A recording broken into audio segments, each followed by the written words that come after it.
एक gamer romance game complete करते ही उसी क्रूअल वर्ल्ड में रिकनेक्ट हो जाता है और अब उसे वहां सरवाइव भी करना और एकेडमी में साइड कैरेक्टर बन के जीना भी है। एनिमे की शुरुआत एक हीरो से होती है जो एक ओटे में वीडियो गेम खेल रहा होता है जहां की दुनिया कंप्लीटली गर्ल को फेवर करती है। तभी हीरो को उसकी सिस्टर का मैसेज आता है जो अब्रॉड घूमने गई है। हमें एक शॉर्ट फ्लैशबैक दिखाया जाता है जहां हीरो की सिस्टर ने उसे फोर्स किया था कि वो ये गेम कंप्लीट करे क्योंकि हीरो ने कोई ऐसी गलती कर दी थी जो अभी तक हमें रिवील नहीं कराई जाती। सिस्टर ने धमकी दी कि बेटे अगर तूने ये गेम पूरा कंप्लीट नहीं किया तो तेरे सारे काले कांड मैं मम्मी पापा को बता दूंगी। प्रेजेंट में वापस आकर हीरो इरिटेट होते हुए कंप्लेंट करता रहता है कि उसे इतना बकवास लड़कियों वाला नल्ला रोमांस गेम खेलना पड़ रहा है मजबूरन। हीरो एक्सप्लेन करता है कि ये सिर्फ रोमांस गेम नहीं, इसमें एडवेंचर भी है क्योंकि कैरेक्टर को मॉन्स्टर और रोबोट से भी फाइट करनी पड़ती है। लेकिन इंडिपेंडेंट बनने का एटीट्यूड दिखाने के बावजूद उसने गेम पर काफी ज्यादा पैसे उड़ा दिए जैसे तुम अपने बीजीएमआई अकाउंट में उड़ा देते हो। उसे सबसे ज्यादा फ्रस्ट्रेशन इस बात से होती है कि गेम में लड़कियों के पास एडमायर्स की लाइन लगी रहती है जबकि लड़कों की कंडीशन बिल्कुल बुरी हालात है। अरे ये तो अपनी दुनिया में भी है। कई दिन तक कंटिन्यूअसली गेम खेलने के बाद हीरो फाइनली गेम कंप्लीट कर लेता है क्योंकि उसने इतने दिन प्रॉपरली खाना नहीं खाया होता, इसलिए वो फूड लेने बाहर जाने का डिसाइड करता है। लेकिन वीकनेस की वजह से हीरो का सेकंड फ्लोर से स्टेयर उतरते वक्त पैर स्लिप हो जाता है और वो सीधा भगवान को प्यारा हो जाता है। क्या कुत्ते की मौत मरा है हमारा हीरो। छी।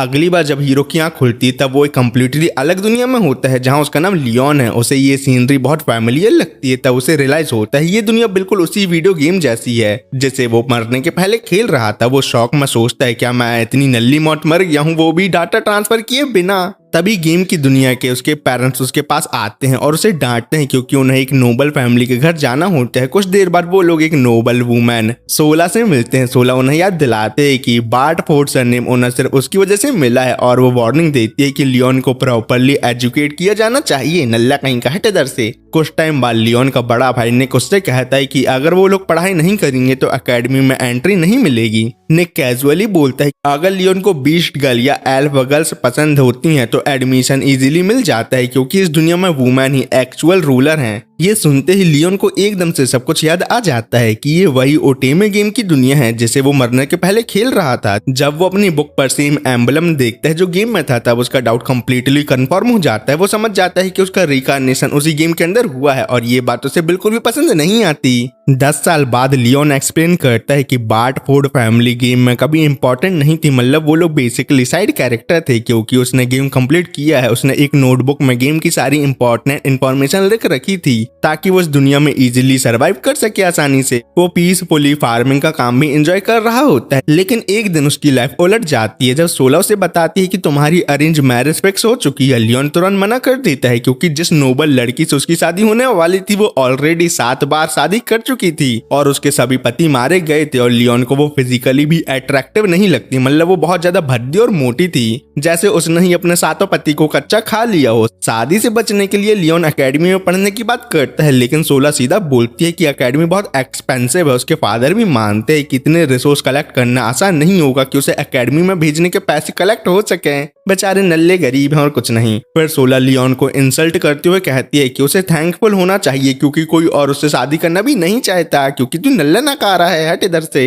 लियोन फिर भी रिफ्यूज कर देता है। तब सोला कोल्ड एक्सप्रेशन के साथ क्लियर वार्निंग देती है अगर उसने ये मैरिज एक्सेप्ट नहीं की तो उसे आर्मी में भेज दिया जाएगा जहां वो मर सकता है। ये सुनकर लियोन पैनिक में आ जाता है। फिर उसे याद आता है अरे मैंने तो ये गेम पूरा कंप्लीट किया है इसलिए मुझे तो यहाँ के हर सीक्रेट लोकेशन और हिडन आइटम के बारे में पहले से ही पता है। इसलिए वो कॉन्फिडेंटली बोलता है कि उसके पास ऑलरेडी एक प्लान है, बस उसे थोड़े पैसे चाहिए अपने प्लान को पूरा करने के लिए। बाद में वो अपने फादर वाल्कस से बात करता है और हमें पता चलता है कि सोला एक्चुअली वाल्कस की वाइफ है जिसके थ्रू उन्हें बार्ट फोर्ड सरनेम मिला हुआ जबकि लियोन की असली माँ का नाम लूस है। इस वक्त लियोन अपने फादर से एक फेवर मांगता है लेकिन वो क्या फेवर था हमें रिवील नहीं कराया जाता। कुछ घंटों बाद लियोन एक फ्लाइंग शिप में ट्रैवल करता हुआ दिखाई देता है। वो सोचता है अगर मैं ट्रूली गेम की दुनिया में आ गया हूँ तो सब कुछ मेरी मेमोरीज के अकॉर्डिंग ही होगा। वो मेंशन करता है कि गेम की हीरोइन ओलिविया और मैं एकेडमी में सेम ही ग्रेड में होंगे। तभी अचानक एक फ्लाइंग फिश उसके सामने आ जाती है। लियोन को याद आता है कि गेम में ये अच्छा एक्सपी का रिसोर्स था इसलिए वो बिना हेजिटेट किए उसे अपनी शॉटगन से उड़ा डालता है। काफी देर सर्च करने के बाद वो फाइनली उस जगह पहुंच जाता है जिसे वो इतनी देर से ढूंढ रहा था। समुंदर के अंदर एक स्ट्रेंज टेलीपोर्टर हिडन होता है। जैसे ही उसके पास जाता है, एक डेंजरस व्हर्लपूल उसकी शिप को कंप्लीटली डिस्ट्रॉय कर देता है और उसे किसी अननोन जगह टेलीपोर्ट कर देता है। लियोन सोचता है कि शिप डिस्ट्रॉय होने पर उसके फादर डेफिनेटली उस पर गुस्सा होंगे, लेकिन थोड़ी देर चलने के बाद उसे एंशिएंट रुइंस मिल जाते हैं जो बिल्कुल गेम वाले रुइंस जैसे लगते हैं। अंदर एंटर करते ही वो एक रोबोट को डिफीट करता है। तब हमें पता चलता है कि ये जगह एक्चुअली एक एंशिएंट लेबोरेटरी है। एक डेड बॉडी से की लेने के बाद लियोन रिस्ट्रिक्टेड एरिया में एंटर करता है जहां स्पेशल शिप रखी होती हैं और शॉकिंगली ये वही ओवर पावर आइटम थे जो उसने गेम में नल्ली मौत मरने से पहले परचेज किए थे।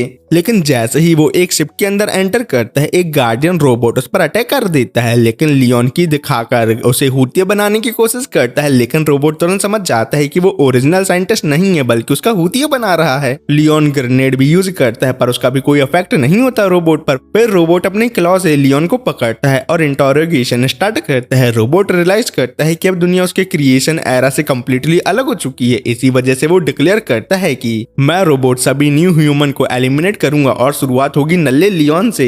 रोबोट अपनी ग्रिप और टाइट करता है जिससे लियोन बुरी तरह हर्ट होने लगता है। लियोन सिर्फ इस दुनिया में पीसफुली जीना चाहता था, इसलिए वो डेस्परेट होकर अपनी शॉट निकालता है और अचानक उसकी ब्लेड सीधा रोबोट के हेड में शूट हो जाती है। इस अटैक से लियोन फ्री हो जाता है और रोबोट एक्सप्लोड हो जाता है। उसके बाद लियोन कंट्रोल रूम तक पहुंचता है। जैसे ही वो स्कैनर पर अपना हाथ रखता है, सिस्टम उसे शिप का ऑफिशियली ओनर रिकॉग्नाइज कर लेता है। फिर एक रोबोटिक वॉइस उसे बताती है कि ऑल दो तुम इस एरा के एक न्यू ह्यूमन हो, लेकिन लियोन तुम्हारे अंदर एंशिएंट क्रिएटर जैसे ट्रेट्स भी हैं। पर लियोन क्लियरली फ्रस्ट्रेटेड होते हुए कंप्लेंट करता है कि एक ओटेमे गेम के अंदर रिकारनेट होना कितना रिडिकुलस बात है। तो रोबोट कहता है लगता है ये पागल हो गया है, इसलिए ऐसे गेम में रिकारनेट होने वाली भटकी भटकी बातें करने लगा है। लियोन काफी इंजर्ड है, इसलिए बोलता है कि मैं फिर से नल्ली मौत नहीं मरना चाहता और ये बोल के हमारा नल्ला हीरो बेहोश हो जाता है। पर लियोन शिप और रोबोट का नया मास्टर बन चुका है, इसलिए रोबोट भैया इमरजेंसी मेडिकल सिस्टम एक्टिवेट कर देते हैं जिससे नल्ला लियोन नल्ली मौत मरने से फिर से बच जाता है। 3 महीने बाद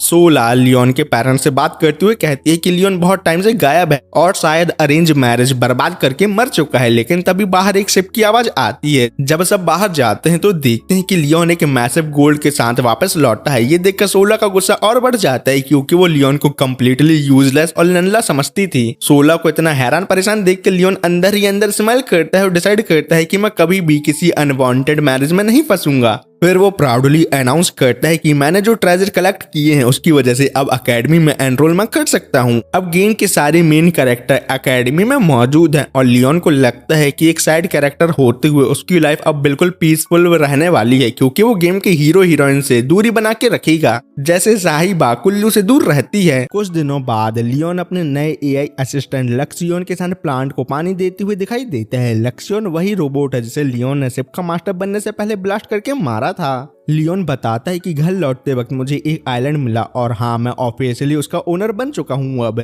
लक्ष्मण सजेस्ट करता है कि मालिक हमें यहाँ हॉट स्प्रिंग बनाकर बिजनेस स्टार्ट कर देना चाहिए। लियोन को ये आइडिया काफी ज्यादा पसंद आता है, लेकिन तब लक्ष्मण कैजुअली बताता है मास्टर हॉट स्प्रिंग के कंस्ट्रक्शन का काम चालू हो चुका है ऑलरेडी और कुछ महीनों में वो कंप्लीट भी हो जाएगा। आखिर में लियोन कहता है कि अगर उसे प्रॉपर नाइट बनना है तो अकेडमी में उसे एक वाइफ ढूंढनी ही पड़ेगी। कुछ दिनों बाद उसके फादर वेलकस उसे बताते हैं कि आइलैंड डिस्कवर करने और डंजन क्लियर करने की वजह से किंगडम ने उसे बैरन का टाइटल दे दिया है। ये सुनते ही लियोन पैनिक कर जाता है और बोलता है मुझे ऐसा टाइटल बिल्कुल भी नहीं चाहिए फादर। लेकिन उसके फादर सीधा कहते हैं अगर तुमने टाइटल रिफ्यूज किया तो फिर तुम्हें 16 के सेम स्टेटस वाली औरत से शादी करनी पड़ेगी। ये इमेजिन करते ही लियोन अंदर से कम्प्लीटली ट्रॉमेटाइज हो जाता है कि उसे 16 जैसे बुढ़ी खूंचत से शादी करनी होगी। अगर कोई सोनाडे जैसी बुढ़ी औरत मिले तो एक बार के लिए मैं शादी करने का सोच भी सकता हूँ। क्या मतलब उसे सोनाडे नहीं उसके 108 पसंद है। कुछ हफ्तों बाद अकेडमी की क्लासेस ऑफिशियली स्टार्ट हो जाती हैं। लियोन अकेडमी को देखकर सोचता है कि ये बिल्कुल गेम जैसी ही लग रही है। उसे पता है कि मुझे यहाँ पूरे 3 साल स्पेंड करने होंगे और इसी ड्यूरेशन में मुझे एक बड़े बड़े बालों वाली वाइफ भी ढूंढनी होगी अपने लिए। तभी लियोन को एक कपल आर्ग्यू करते हुए दिखाई देता है और वो रियलाइज करता है इस दुनिया में सच में लड़कियों का बोल बाला है और लड़कों का मुंह के साथ सब कुछ काला है। तभी एक बहुत फेमस ग्रुप अकेडमी में एंटर करता है जो गेम की हीरोइन की लवर हैं।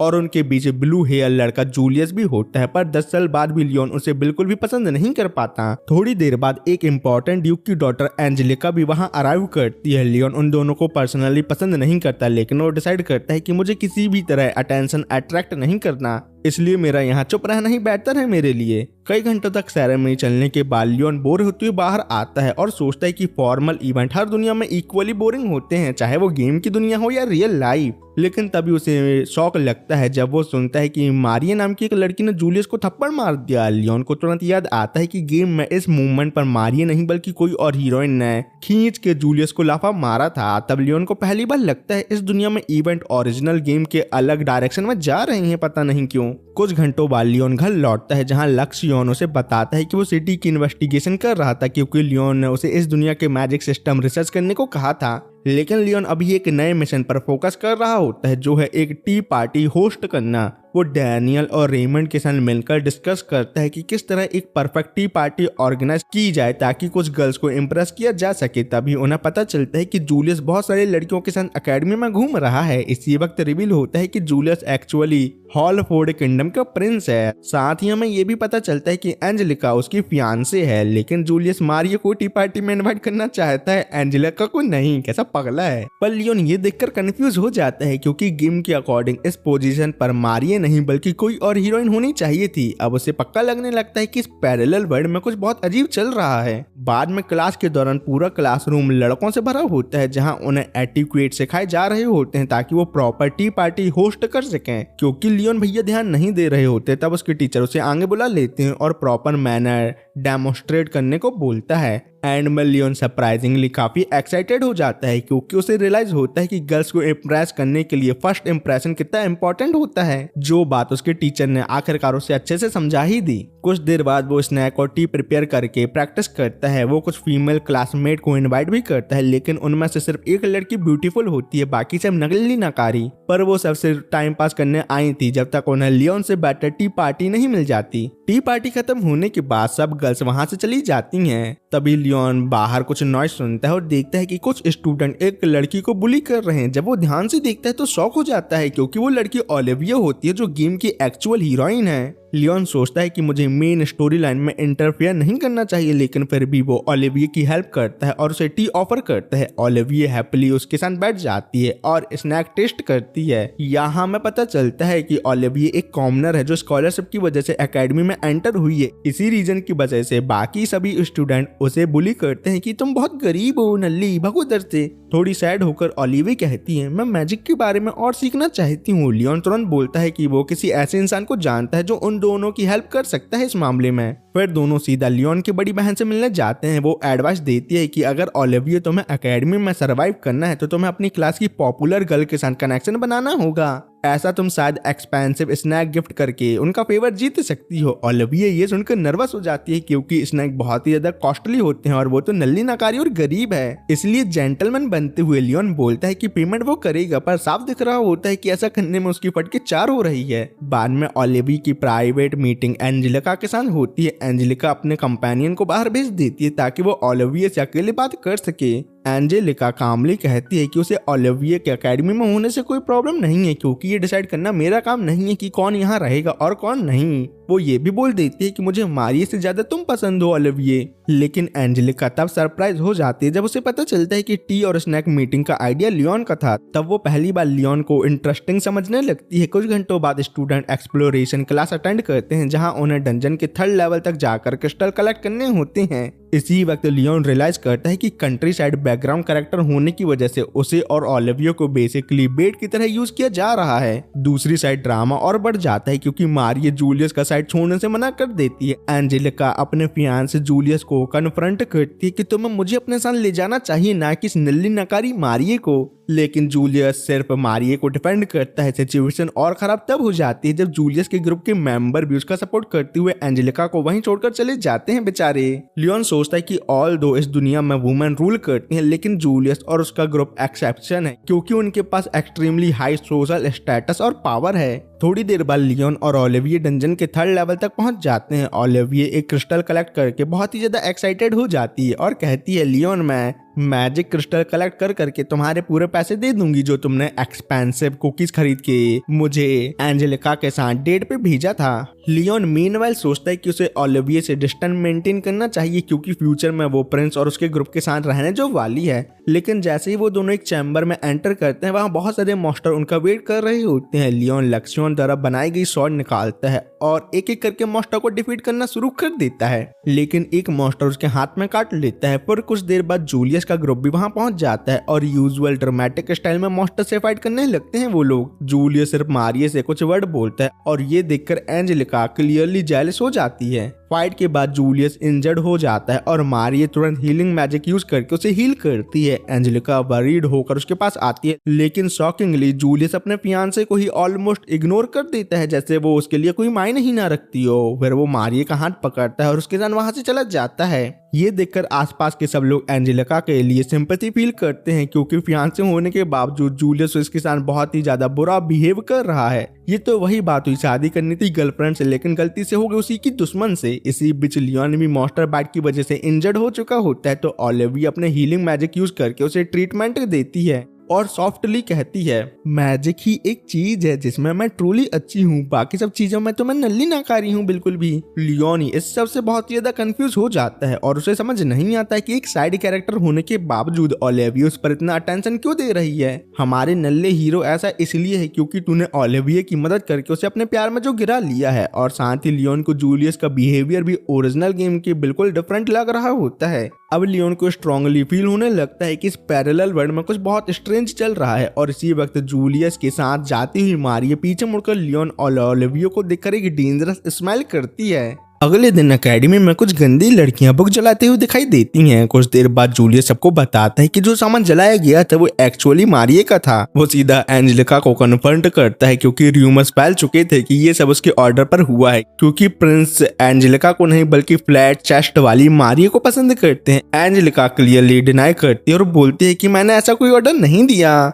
लेकिन जूलियस उसकी बात सुनने के बजाय एंजेलिका को वार्निंग देता है कि वो मारिये और उसके ग्रुप से दूर रहे क्योंकि उनकी एंगेजमेंट एकेडमी के बाहर अरेंज हुई थी और उसका एकेडमी अफेयर से कोई लेना देना नहीं है। बाद में लियोन और उसके फ्रेंड काफी डिसअपॉइंटेड दिखते हैं क्योंकि उनके पास एंगेजमेंट के लिए गर्ल्स के ऑप्शन ऑलमोस्ट खत्म होते जा रहे थे। साथ ही वो जूलियस और एंजेलिका के बीच चल रहे कॉन्फ्लिक्ट के बारे में डिस्कस करते हैं। लियोन को याद आता है कि ओरिजिनल गेम में ये आर्ग्यूमेंट स्टोरी में काफी टाइम बाद होने वाला था, इसलिए उसे और भी स्ट्रांगली फील होने लगता है कि इस पैरेलल वर्ल्ड की टाइमलाइन गेम के वर्ल्ड की टाइमलाइन से कंप्लीटली चेंज हो रही है। कुछ देर बाद लाइब्रेरी में उसकी मुलाकात ओलिविया से होती है। लियोन उसे कैजुअली पूछता है कि मारिये किस टाइप की लड़की है। ये सुनकर ओलिविया थोड़ा नर्वस हो जाती है और पूछती है, क्या लियोन को मारिये जैसी गर्ल्स पसंद है? मतलब तुम्हें बड़े बड़े बालों वाली नहीं बल्कि फ्लैट चेस्ट वाली लड़कियां पसंद हैं? तो लियोन गंदे मुझे सूंघने के बाद वाला एक्सप्रेशन बनाने के साथ सीधा बोल देता है कि वो एक्चुअली मैं मारिये को बिल्कुल भी पसंद नहीं करता बल्कि उल्टा नफरत करता हूँ।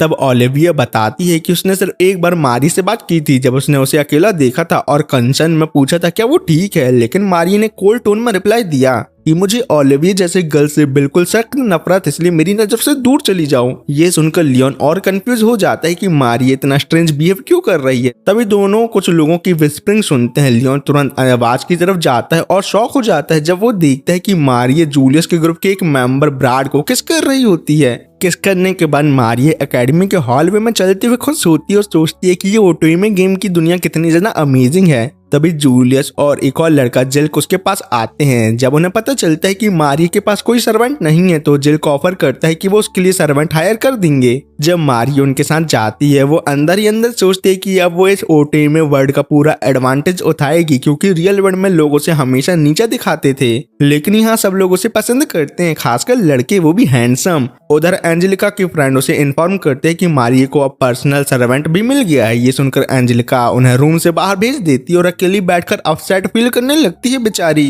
वो समझ नहीं पा रही होती कि बचपन से प्रिंस के साथ फ्यूचर के लिए रेज होने के बाद भी जूलियस इतनी इजीली मारिये के प्यार में कैसे पड़ गया, जबकि वो फ्लैट है और मैं तो बड़े बड़े बालों वाली हूँ। इसी बीच लियोन की सिस्टर जीना उसके पास आती है और पूछते है कि क्या वो मारिया नाम की लड़की को जानता है। लियोन बताता है कि वो सिर्फ प्रिंस के साथ इन्वॉल्व है। जीना सीरियस टोन में वार्निंग देती है और होप करती है कि लियोन ने मारिया के अगेंस्ट किसी हरासमेंट में पार्ट ना लिया हो, मतलब उसे बुली ना किया हो, क्योंकि फ्यूचर में जूलियस किंग बनेगा और अगर प्रिंस ने लियोन को डिसलाइक कर दिया तो उसका फ्यूचर कंप्लीटली रुइन हो सकता है। लियोन कामली बोलता है कि वो समझ गया। कन्वर्सेशन के बाद जीना उसे वार्निंग देती हुई चली जाती है कि वो कोई भी एम्बैरेसिंग वाला काम ना करे, अगर उसने किया तो वो उसे कुत्ता बना के पीटेगी। कुछ देर बाद लक्ष्यन उसके पास आता है और रिमाइंड कराता है कि एकेडमी का फर्स्ट सेमेस्टर ऑलमोस्ट खत्म होने वाला है, लेकिन लियोन नल्ला अभी तक अपने लिए एक वाइफ भी नहीं ढूंढ पाया। फिर लियोन लक्ष्यन से पूछता है क्या वो उसके लिए कोई इन्वेस्टिगेशन कर सकता है। लक्ष्यन हाँ बोल देता है खुशी खुशी, लेकिन तुरंत डिसअपॉइंट हो जाता है जब उसे पता चलता है कि लियोन एक्चुअली गर्ल्स के पॉम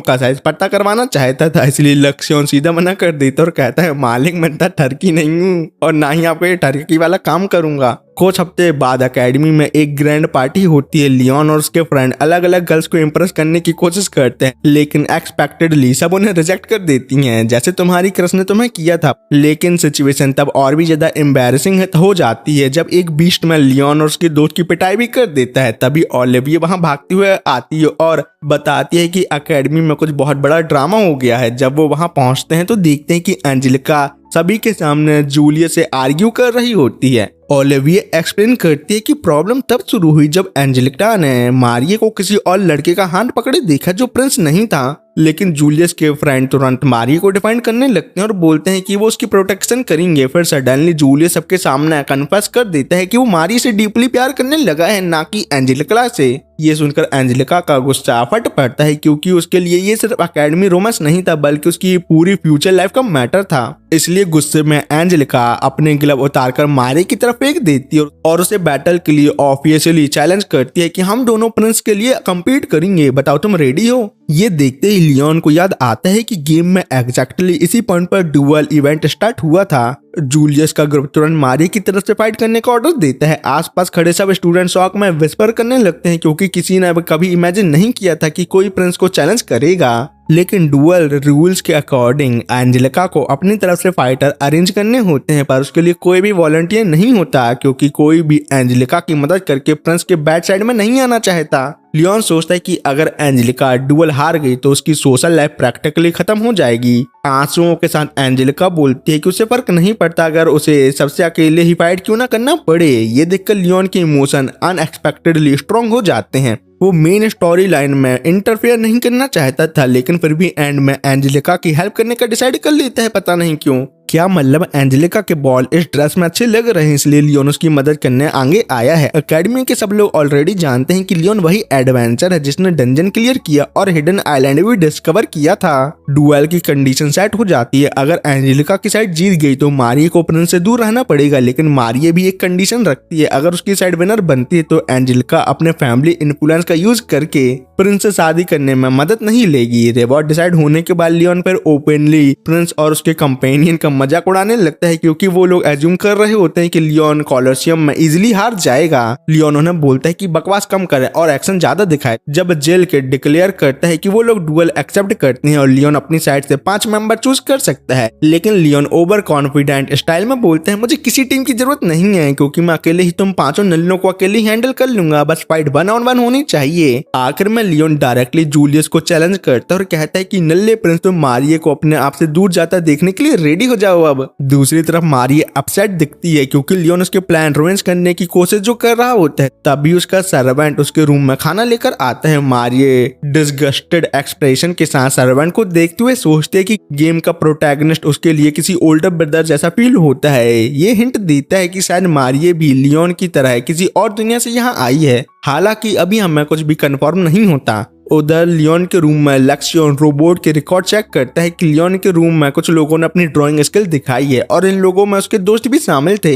इतना ही नहीं, लियोन और प्रिंस के ग्रुप के बीच होने वाली बैटल में बहुत लोगों ने बैट भी लगाई है, तो लियोन कॉन्फिडेंटली बोलता है कि सब लोग उस पर बैट लगाएंगे क्योंकि मेन डुएल डेफिनेटली मैं ही जीतूंगा। लेकिन बैटिंग बोर्ड देखते ही उसका कॉन्फिडेंट पूरी तरह से चकनाचूर हो जाता है, क्योंकि लिटरली किसी को भी उसकी विक्ट्री पर भरोसा नहीं होता। बाद में एंजेलिका उससे मिलती है और रिक्वेस्ट करती कहते हैं कि वो डुअल कैंसिल कर दे। लियोन मना कर देता है और बोलता है अगर वो पीछे हटा तो उसकी ऑलरेडी टाइनी रेपुटेशन और भी ज्यादा डिस्ट्रॉय हो जाएगी। एंजेलिका सैडली बताती है कि अब मेरे पास पहले जैसा इन्फ्लुएंस नहीं बचा, लेकिन लियोन कामली रिप्लाई करता है मुझे ड्यूक या किसी और को इम्प्रेस करने में कोई इंटरेस्ट नहीं है और मैं सिर्फ जूलियस और उसके एनोइंग ग्रुप को हराना चाहता हूँ क्योंकि मुझे वो सब बिल्कुल भी पसंद नहीं है। एंजेलिका इमोशनल होकर लियोन से कहती है तुम मेरे लिए अपनी लाइफ रिस्क में ना डालो, लेकिन लियोन कॉन्फिडेंटली जवाब देता है कि जूलियस और उसके फ्रेंड की पावर सिर्फ एकेडमी तक लिमिटेड है, इसलिए मैं उन्हें कॉम्बैट में कुत्ते की तरह मार के हराने वाला हूँ, तुम देखते बस रहो। अगले दिन फाइनली डुअल का वक्त आ जाता है। लियोन अपना बैटल सूट पहनता है और ओलिविया लियोन के पास उसे सपोर्ट देने आती है। जब लियोन बैटलफील्ड में एंटर करता है तब उसके opponent highly advance robot use कर रहे होते हैं, पर तभी लक्ष्योन आसमान से लियोन का रोबोट ड्रॉप करता है। लेकिन जैसे ही लियोन का रोबोट बैटलफील्ड में लैंड करता है सब लोग उसका मजाक उड़ाने लगते हैं क्योंकि वो एक पुराने जमाने का मॉडल जो होता है,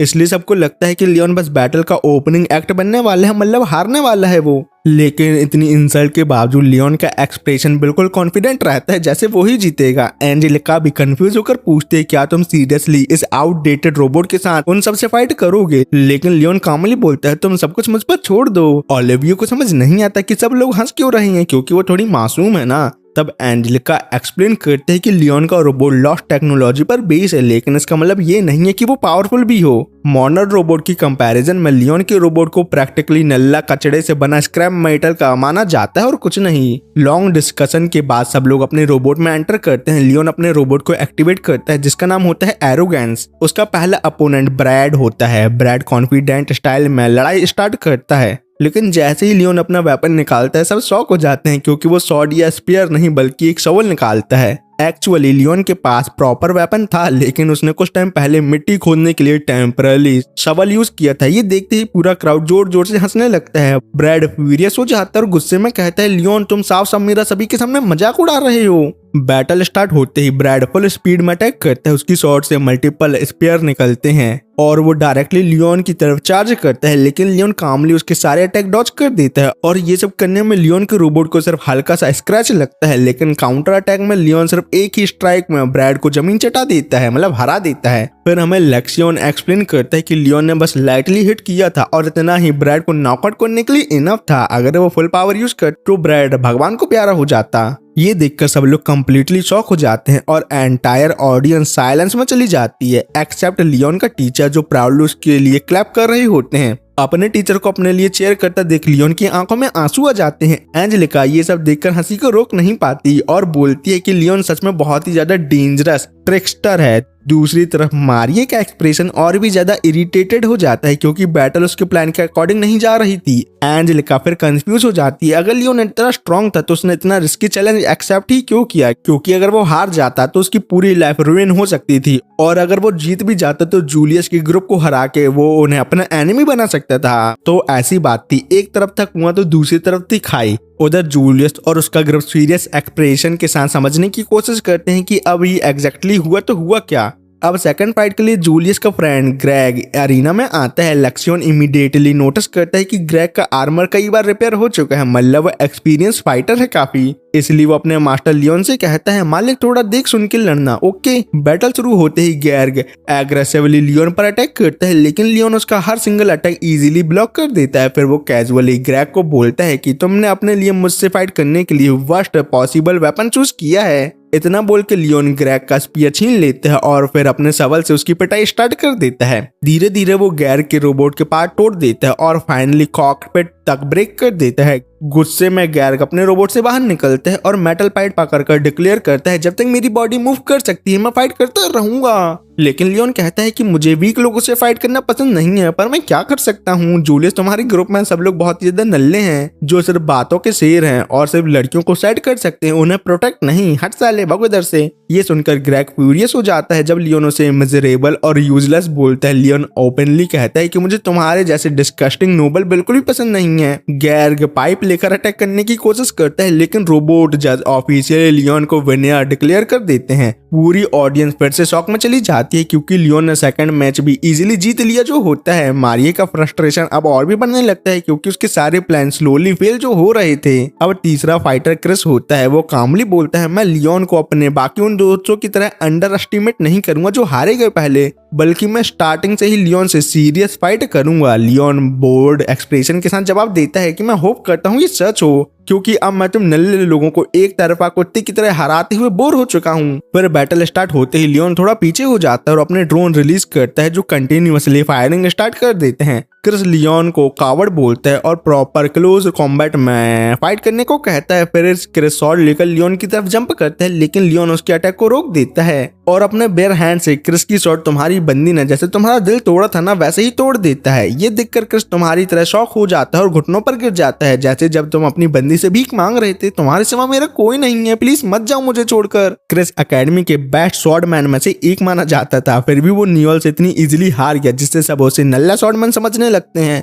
इतना ही नहीं, लियोन जले में नमक छिड़कते हुए उस क्रिस का मजाक उड़ाते हुए बोलता है, नल्ले स्वॉर्डमैन तुम जाकर मारिये से बात करो, शायद वो तुम्हारी मेहनत को अप्रिशिएट कर दे। ये सुनकर क्रिस कंप्लीटली ह्यूमिलेटेड फील करता है। उधर जिल्क बहुत ही ज्यादा नर्वस होने लगता है क्योंकि स्टूडेंट अपनी बैटिंग हारने की वजह से गुस्से में आ रहे थे धीरे धीरे। उसे पर्सनली हारने से कोई प्रॉब्लम नहीं थी, लेकिन प्रिंस की रेपुटेशन प्रोटेक्ट करना उसके लिए इम्पोर्टेंट था क्योंकि प्रिंस जूलियस उसके दूसरे पापा जो थे। कुछ देर बाद लियोन की सिस्टर जीना गर्ल्स के पास आती है। फिर सब एक जगह गैदर होते हैं और लियोन भी वहां पहुंचता है। गर्ल्स उसे बताती है कि जीना तुम्हारे लिए बहुत ज्यादा वरीड है और चाहती है कि तुम नेक्स्ट राउंड कैंसिल कर दो, लेकिन लियोन साफ साफ मना कर देता है और कॉन्फिडेंटली बोलता है मैं परफेक्टली फाइन हूँ, जैसे तुम देख सकती हो। जब वो अरीना की तरफ लौट रहा होता है, जब लक्ष्योन इसे इन्फॉर्म करता है कि आपके रोबोट के साथ सैबोटाज हुआ है। अपेरेंटली जिल्क ने जीना को मैनिपुलेट करके रोबोट पर मैजिक एक्टिवेटेड एक्सप्लोजिव लगा जो दिए होते हैं। लियोन कामली बोलता है उसे पता था जीना ऐसा कर सकती है, लेकिन वो भी जानता था कि नॉर्मल आर्मर के अनलाइक उसका स्पेशल रोबोट इजीली डिस्ट्रॉय नहीं होगा किसी भी कीमत पर। साथ ही वो ये भी कमेंट करता है कि जो लोग खुद को बहुत ज्यादा अच्छा दिखाते हैं वो अक्सर सबसे ज्यादा डिस्कस्टिंग होते हैं, और ये बात वो जिल्क को देखकर बोल रहा होता है। नेक्स्ट मैच स्टार्ट होते ही जिल्क बॉम्ब यूज करता है ताकि डिस्ट्रैक्शन क्रिएट हो सके। फिर वो हवा में ऊपर उठकर एंटी आर्मर फायर शॉट करता है,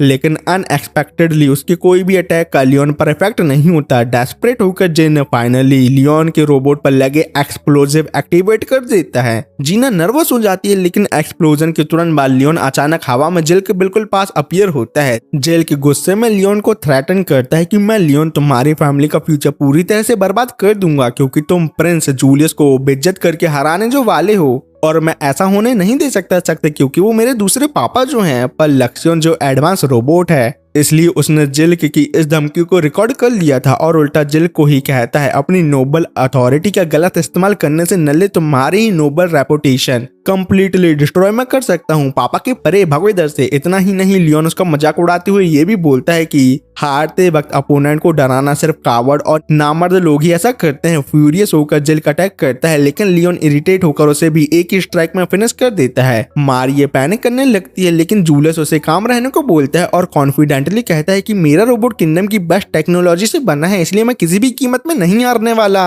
जब जूलियस अरीना में एंटर करता है, पूरे स्टूडेंट लाउड चीयर करना स्टार्ट कर देते हैं, देखो हम सबके होने वाले पापा, अरे मतलब किंगडम के होने वाले किंग इस नल्ले लियोन जो सिर्फ एक बैरन है उसे हराने आ गए हैं। दूसरी तरफ मारिये सोचती है कि गेम में हमेशा बॉयज उसके लिए फाइट करते थे और उसे ये सिस्टम बहुत ही ज्यादा अमेजिंग लगता था, इसलिए मारिये इस स्टोरी की ट्रू हीरोइन बनना चाहती है और किसी रैंडम साइड कैरेक्टर जैसे लियोन को अपने प्लान रुइन करना नहीं देगी। लियोन मीनवाइल कॉन्फिडेंटली सोचता है कि अगर लोगों ने लियोन की पूरी टीम को डिफीट होते देखने के बाद भी उसकी विक्ट्री एक्सपेक्ट नहीं की तो वो सब नल्ले इडियट हैं। सिंपल वर्ड में वो ये कहना चाहता है, अबे नल्लो इतनी देर से तो मैं हरा रहा हूँ ना, उन लोग ने मेरे को नहीं हराया तो जीतेगा कौन, मैं कि वो। लियोन को पता था कि करंट टाइम में जूलियस अभी इनएक्सपीरियंस है, हालांकि फ्यूचर में वो बहुत ही ज्यादा पावरफुल बनने वाला है, लेकिन वो अभी नल्ला कमजोर है तो मैं उसे आसानी से निपटा सकता हूँ, मतलब हरा सकता हूँ। लड़ाई शुरू करने से पहले जूलियस रिस्पेक्टफुली एडमिट करता है कि मैंने कभी एक्सपेक्ट नहीं किया था कि मुझे पर्सनली लियोन से फाइट करनी पड़ेगी। ये चांस देखकर लियोन उससे पूछता है कि मेरे प्यारे प्रिंस तुम ओलिविये के बारे में क्या सोचते हो,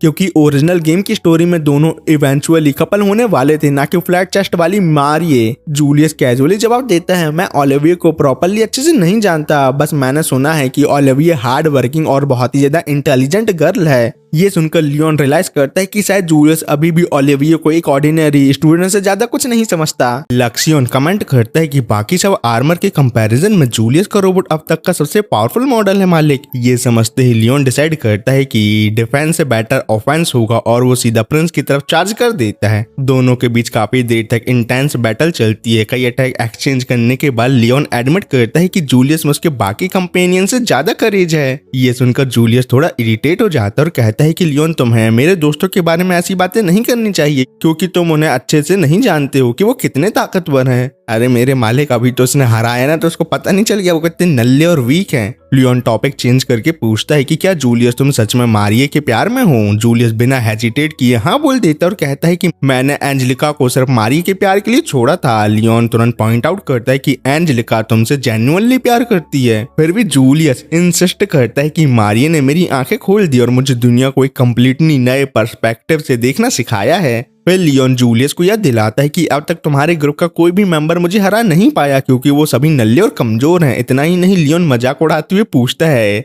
एक सिंपल फार्मर से हारने में तुम लोगों को कैसा फील हो रहा है, जरा मुझे बताना तो नल्लो। ये सुनकर जूलियस का गुस्सा और भी ज्यादा बढ़ जाता है, लेकिन लियोन उसे बताता है कि तुम्हारे जैसे नोबल और हाई रैंक वाले बंदे ये कभी नहीं समझ सकते कि कॉमनर की लाइफ कैसे होती है। तुम्हें पता है कॉमनर को अरेंज मैरिज में ऑलमोस्ट बेच दिया जाता है और टी पार्टी में लड़कियों का सिर्फ सिंपैथी की वजह से आना कैसा लगता है, बताओ जरा मुझे। ऑडियंस में बैठे काफी लोग लियोन की इन बातों से इमोशनली कनेक्ट करने लगते हैं, लेकिन जूलियस फिर भी डिक्लेयर करता है अगर मैं मारिये के साथ नहीं रह सकता तो मेरा मर जाना ही अच्छा है। ये वर्ड सुनते ही एंजेलिका की आंखों में आंसू आ जाते हैं क्योंकि उसे फाइनली रियलाइज हो जाता है कि जूलियस सच में मारिये द चूहिया से प्यार करता है, मुझसे नहीं। पर इसी वक्त ओलिविया आगे आती है और सभी के सामने कहती है कि एंजेलिका जूलियस से सही में जेन्युइनली प्यार करती है और पूरे डुअल के दौरान उन्हें कुत्ते की तरह पिटता देखकर सफर कर रही थी, मतलब बेचैन हो रही थी। लेकिन जूलियस को इससे घंटा फर्क नहीं पड़ता, उसके हिसाब से सिर्फ मारिये ही वो इंसान है जो उसे अच्छे से समझती है। मेरे को तो ऐसा लग रहा है काला जादू कर दिया है मारिये ने जूलियस के ऊपर। लेकिन लियोन जूलियस की असली सोच समझ जाता है और फिर से उसका मजाक उड़ाना शुरू कर देता है। वो सबको याद दिलाता है कि जूलियस ने अपनी प्रिंस अथॉरिटी यूज करके उसे सरेंडर करने को भी कहा था, लेकिन जूलियस जानता है कि एक्चुअल डुअल में वो ऐसे इलीगल तरीके से नहीं जीत सकता, इसलिए उसकी इमेज और वीक होने लगती है लियोन की इन बातों से। तब लक्सियन लियोन से पूछता है कि वो खुद को विलन जैसे क्यों दिखाने की कोशिश कर रहा है। लियोन ने एक्सप्लेन करता है कि मैं जानबूझकर हार्श वर्ड यूज कर रहा हूँ ताकि फ्यूचर में जूलियस इतनी आसानी से किसी और से मैनिपुलेट ना हो, क्योंकि अगर वो किंग बना तो उसे मारिये जैसे लोगों के इन्फ्लुएंस में नहीं आना चाहिए, नहीं तो पूरा किंगडम के घोड़े खुल जाएंगे। जूलियस एक बार फिर अटैक करता है, लियोन उसका वेपन डिसआर्म कर देता है और उसे लास्ट चांस देता है। वो पूछता है कि क्या जूलियस समझता है कि एंजेलिका को छोड़ने की वजह से उसका थ्रोन भी डेंजर में पड़ सकता है, मतलब वो अपनी किंग पोजीशन से भी हट सकता है, ऐसा है। लेकिन जूलियस सीधा जवाब देता है उसे थ्रोन या पॉलिटिक्स से कोई मतलब नहीं है क्योंकि मुझे सिर्फ मारिये की चाहिए, सॉरी मुझे सिर्फ मारिये ही चाहिए और कोई नहीं। ये सुनकर लियोन समझ जाता है कि जूलियस प्यार में पूरी तरह से अंधा हो चुका है, इसलिए वो एक पावरफुल फिनिशिंग मूव यूज करता है और जूलियस के रोबोट को कंप्लीटली डिस्ट्रॉय कर देता है। इस तरह लियोन ऑफिशियली ड्यूअल जीत जाता है। रोबोट से बाहर निकलने के बाद एंजेलिका उसका शुक्रिया अदा करती है और कहती है कि मैं तुम्हें बाद में अपनी मदद करने के लिए रिवॉर्ड दूंगी, गंदे लोग कुछ गंदा नहीं सोचो। ओलिविया फिर लियोन से पूछते हैं कि उसने सबके सामने इतनी क्रूअल बातें क्यों कही। लियोन सिंपली जवाब देता है मुझे पता है मैं विलन की तरह एक्ट कर रहा था और शायद इसी वजह से मुझे एकेडमी से एक्सपेल भी किया जा सकता है, पर मैं यही तो चाहता था। कुछ घंटों बाद एंजेलिका दोबारा जूलियस से मिलती है। जूलियस फिर से क्लियर कर देता है कि मैं सिर्फ मारिये से प्यार करता हूँ, तुमसे नहीं। इसके बावजूद एंजेलिका पगली कहती है कि प्रिंस मैं सिर्फ आपके साथ रहना चाहती हूँ, लेकिन जूलियस कोल्ड टोन में जवाब देता है कि चाहे जो हो जाए मैं कभी तुमसे प्यार नहीं करूंगा, भागो इधर से, क्योंकि मुझे फ्लैट चेस्ट वाली लड़कियां पसंद हैं। ये सुनकर एंजेलिका चुपचाप वहां से चली जाती है और कर भी क्या सकती थी बेचारी। बाद में लियोन भैया की मीटिंग एंजेलिका के फादर ड्यूक विन से होती है। लियोन उनसे रिक्वेस्ट करता है कि मुझे पनिश ना किया जाए और किंग उसके फैमिली को भी इस मैटर में इन्वॉल्व ना करे प्लीज। वो इतना तक कहता है कि जरूरत पड़े तो वो अपना बैरन टाइटल भी छोड़ देगा, बस बदले में मुझे और मेरी फैमिली को कोई पनिशमेंट ना दी जाए। अगर 16 को निपटाना है तो निपटा दो, मुझे कोई प्रॉब्लम नहीं है। ड्यूक विन समझ जाता है कि लियोन बस उससे पॉलिटिकल मैच क्लियर करवाना चाहता है, क्योंकि लियोन ने उसकी डॉटर की हेल्प की थी, इसलिए वो लियोन की मदद करने के लिए आसानी से मान जाता है। तब एंजेलिका का भाई गिलबर्ट पूछता है कि लियोन का असली इंटेंशन क्या था। अंदर ही अंदर लियोन सोचता है कि मैं बस उन अनोइंग बुलुई की पिटाई करना चाहता था क्योंकि वो मुझे बिल्कुल भी पसंद नहीं है। लेकिन बाहर से वो बोलता है कि मुझे एंजेलिका का हॉनर प्रोटेक्ट करने के लिए ये सब करना पड़ा। इन बातों से विंस लियोन को एक अच्छा इंसान समझने लगता है, जो गलत बात है। पर एंजेलिका की अभी इमोशनल कंडीशन ठीक नहीं है, इसलिए वो लियोन से एक और फेवर मांगता है। लेकिन हमें नहीं बताया जाता कि वो क्या है। लेकिन मैं आपका भाई हूं ना, मैं बता देता हूँ। मतलब एंजेलिका और ओलिविये लियोन के घर जाएंगी छुट्टी मनाने। बाद में लियोन एकेडमी के कॉरिडोर में चलता हुआ सोचता है कि अगर उसे एक्सपेल कर दिया गया तो वो यहाँ की बहुत सारी चीजों को मिस करेगा, खासकर फूड और अपने टीचर को। दूसरी तरफ कहीं बैठे हुए एंजेलिका और ओलिविये डुअल के बारे में बात कर रही होती हैं। एंजेलिका गिल्टी फील करते हुए कहती है कि उसकी वजह से शायद लियोन एकेडमी में नहीं रह पाएगा। वो अपने आप से भी डिसअपॉइंट होती है क्योंकि जूलियस के इतने बुरी बातें कहने के बाद भी वो उसकी तरफ अट्रैक्ट हो गई थी। उन दोनों को पता नहीं होता, लेकिन लियोन पास में छुपकर उनकी बातें सुन रहा होता है। लक्ष्मण सजेस्ट करता है कि मास्टर आपको जाकर उन दोनों को कंफर्ट करना चाहिए, लेकिन इमोशनली ऑकवर्ड लियोन कहता है कि ये मेरा मैटर ही नहीं है तो मैं क्यों जाऊं। इसी बीच लियोन के फादर वेलकास अपने बेटे को लेकर टेंशन में होते हैं। आखिरकार उसने प्रिंस को चैलेंज किया था और साथ ही ड्यूक की डॉटर को भी इसमें इन्वॉल्व कर दिया था। तब सोला गुस्से में वेलकास को थप्पड़ मारती और कहती है कि कैपिटल में लियोन की वजह से पूरा क्योस मचा हुआ है, नल्ले लोग कुछ तो करो उसका। तभी एंजेलिका उनके घर पहुंच जाती है। शुरू में सोला को फर्क नहीं पड़ता कि वो कौन है, लेकिन जैसे ही एंजेलिका अपनी आइडेंटिटी बताती है सोला तुरंत नर्वस हो जाती है। उसका वार्मली वेलकम करती है और कहती है मुझे कुछ काम इसलिए मैं जा रही हूँ, बाय बाय। ये देखकर लियोन अंदर ही अंदर काफी ज्यादा खुश होता है क्योंकि पहली बार उसने सोला को इतना ज्यादा नर्वस देखा था अपनी आंखों के सामने। उसके बाद लियोन दोनों गर्ल्स को अपने प्राइवेट आइलैंड पर ले जाता है। ओह, आइलैंड की ब्यूटी देखकर दोनों बड़े बड़े बालों वाली लड़की कंप्लीटली अमेज हो जाती हैं। थोड़ी देर बाद एंजेलिका को एक अजीब सी खुशबू आती है और लियोन उन्हें अपने न्यूली बिल्ट हॉट स्प्रिंग तक ले जाता है। दोनों गर्ल्स एक साथ हॉट स्प्रिंग एंजॉय करने लगती हैं। वहां एंजेलिका नोटिस करती है कि ओलिविये के पॉम काफी ज्यादा बड़े हैं और मजाक में सोचने लगती है कहीं जूलियस को सच में छोटे पॉम वाली गर्ल्स तो पसंद नहीं है। बात के दौरान दोनों लियोन के बारे में भी बात करती हैं। एंजेलिका सीधा पूछ लेती है क्या ओलिविये और लियोन डेटिंग कर रहे हैं। इस पर ओलिविये शर्माकर मना कर देती है और कहती है कि मैं खुद को लियोन से काफी नीचे समझती हूँ क्योंकि मैं गरीब और नल्ली हूँ। हॉट स्प्रिंग से बाहर आने के बाद लियोन भैया नोटिस करते हैं कि दोनों लड़कियों के बीच काफी ज्यादा अच्छी दोस्ती हो गई है। तब एंजेलिका एडमिट करते हैं कि वो अभी भी मारिया से नफरत करती है और कभी ना कभी उससे बदला लेना चाहती है। लियोन मजाक में कहता है कि रिवेंज लेने के लिए मैं हमेशा तुम्हारी हेल्प करूंगा। वो ये भी बोलता है मुझे मारी से बदला लेने का एक बहुत ही अच्छा तरीका पता है, क्या मैं बताऊं। ये सुनकर एंजेलिका क्यूरियस हो जाती है जबकि ओलिविये तुरंत कहती है ये अच्छा आइडिया नहीं है। लेकिन लियोन एक्सप्लेन करता है अगर एंजेलिका सच में रिवेंज लेना चाहती है तो उसे बस अपनी लाइफ में खुद खुश रहना चाहिए और कुछ नहीं, क्योंकि अगर वो अपनी खुशी और सक्सेस बिल्ड करेगी तो नेचुरली मारी की खुशी उसके सामने छोटी लगने लगेगी। एंजेलिका को ये बात बहुत ही ज्यादा पसंद आती है, इसलिए वो डिसाइड करती है कि अब मैं अपनी खुद की हैप्पीनेस के पीछे भागूंगी। दूसरी तरफ मारिये को बॉय से एक शॉकिंग न्यूज मिलती है कि उन सभी के नोबल टाइटल ऑफिशियली छीन लिए गए हैं। जूलियस कन्फेस करता है कि अब वो प्रिंस नहीं रहा। ये सुनते ही मारिये पैनिक कर जाती है क्योंकि उसका लग्जरियस लाइफ जीने का सपना खत्म हो चुका होता है। सिंपल शब्दों में मारिये गोल्ड डिगर है, गोल्ड डिगर और कुछ नहीं। अगले दिन एक रॉयल मैसेंजर लियोन के फादर से मिलने आता है। वो बताता है कि डुअल के बाद रॉयल फैमिली में काफी चेंज हुए हैं, लेकिन किंग लियोन और उसके फैमिली के खिलाफ कोई एक्शन नहीं लेंगे। इसी के साथ मैसेंजर अनाउंस करता है कि जो कुछ हुआ उसे एक्सपोज करने और अच्छे इंटेंशन दिखाने की वजह से लियोन को रॉयल कोर्ट में 6th रैंक पोजीशन दी जाती है। ये सुनकर लियोन खुश होने की बजाय डिसअपॉइंट हो जाता है क्योंकि वो कभी इतना अटेंशन अपने ऊपर नहीं चाहता था। कुछ दिनों बाद जूलियस के पेरेंट्स मतलब किंग और क्वीन ऑफिशियली लियोन को कोर्ट नाइट का टाइटल दे देते हैं। क्लियरली उन्हें अपने बेटे को हराने वाले इंसान को रिवॉर्ड देना पसंद नहीं आता, लेकिन पॉलिटिक रीजन की वजह से उन्हें ऐसा करना पड़ता है बेचारे। इसी रिकॉग्नाइजेशन की वजह से लियोन का एकेडमी से एक्सपल्सन भी ऑटोमेटिकली कैंसिल हो जाता है। थोड़ी देर बाद लियोन वापस एकेडमी लौट आता है।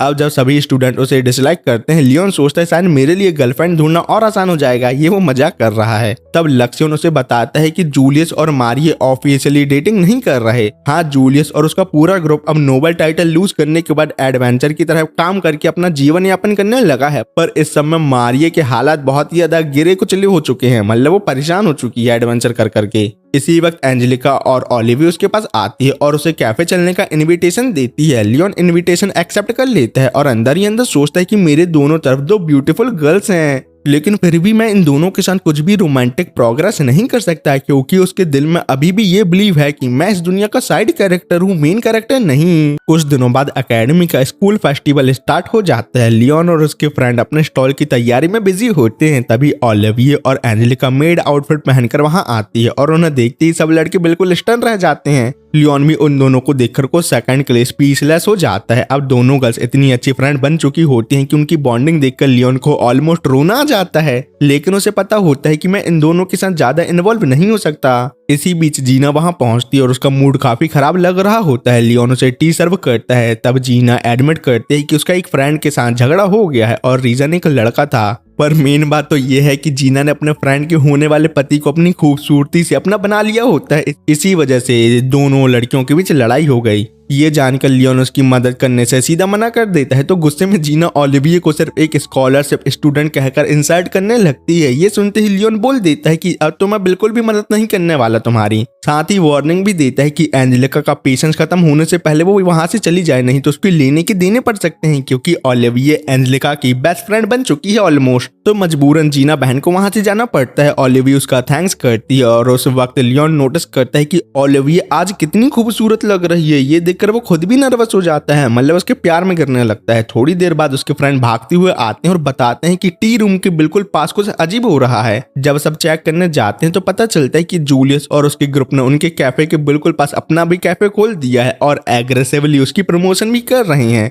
हर तरफ से गर्ल्स जूलियस के लिए क्रेजी हो रही होती हैं, मतलब उसके प्यार में पागल। जूलियस लेकिन खुद लियोन के पास आकर कैजुअली कहता है कि अब हम दोनों कॉम्पिटिटर बन चुके हैं और इसलिए लियोन अब तुम्हें हमारे कैफे आकर उसे देखना चाहिए। लियोन, ओलिविये और एंजेलिका क्यूरियोसिटी में उसका कैफे जाकर देखते हैं, लेकिन अंदर जाते ही लियोन शॉक हो जाता है क्योंकि वो कैफे से ज्यादा एक बार क्लब लग रहा होता है। और ये सब प्लान किसका हो सकता है? मारियो पगली का। लियोन तब हंसने लगता है जब उसे पता चलता है कि मारियो खुद को प्रिंसेस बुलवा रही है और ग्रुप के सारे बॉय उसका स्पेशल ट्रीटमेंट कर रहे हैं। मारियो कॉन्फिडेंटली लियोन को चैलेंज करती है और कहती है कि स्कूल फेस्टिवल में तुम्हें मैं हरा दूंगी। लियोन बिना किसी हेजिटेशन के चैलेंज एक्सेप्ट कर लेता है उसका। बाद में ओलिविये लियोन के कैफे की प्रमोशन करने निकलती है। तब वो कुछ गर्ल से बात करती है, लेकिन लड़कियां ओलिविये का मजाक उड़ाती है और कहती हैं, अरे तुम तो एक स्कॉलर स्टूडेंट हो, भागो इधर से, हटो इधर से, हमको चाहिए नहीं गंदे लोग, और इसी वजह से हम तुम्हारे कैफे की कॉफी भी नहीं पीएंगे, क्या पता उसमें नाली का पानी मिला दिया हो तुमने। लेकिन जैसे ही उन्हें ये पता चलता है कि ओलिविये एंजेलिका की फ्रेंड है, वो तुरंत वहां से पतली गली से निकल जाती हैं क्योंकि वो एक ड्यूक की फैमिली से पंगा नहीं ले सकती थीं। इसी वक्त कार्ला नाम की एक लड़की सामने आती है और कहती है कि उसे लियोन का कैफे काफी ज्यादा इंटरेस्टिंग लग रहा है।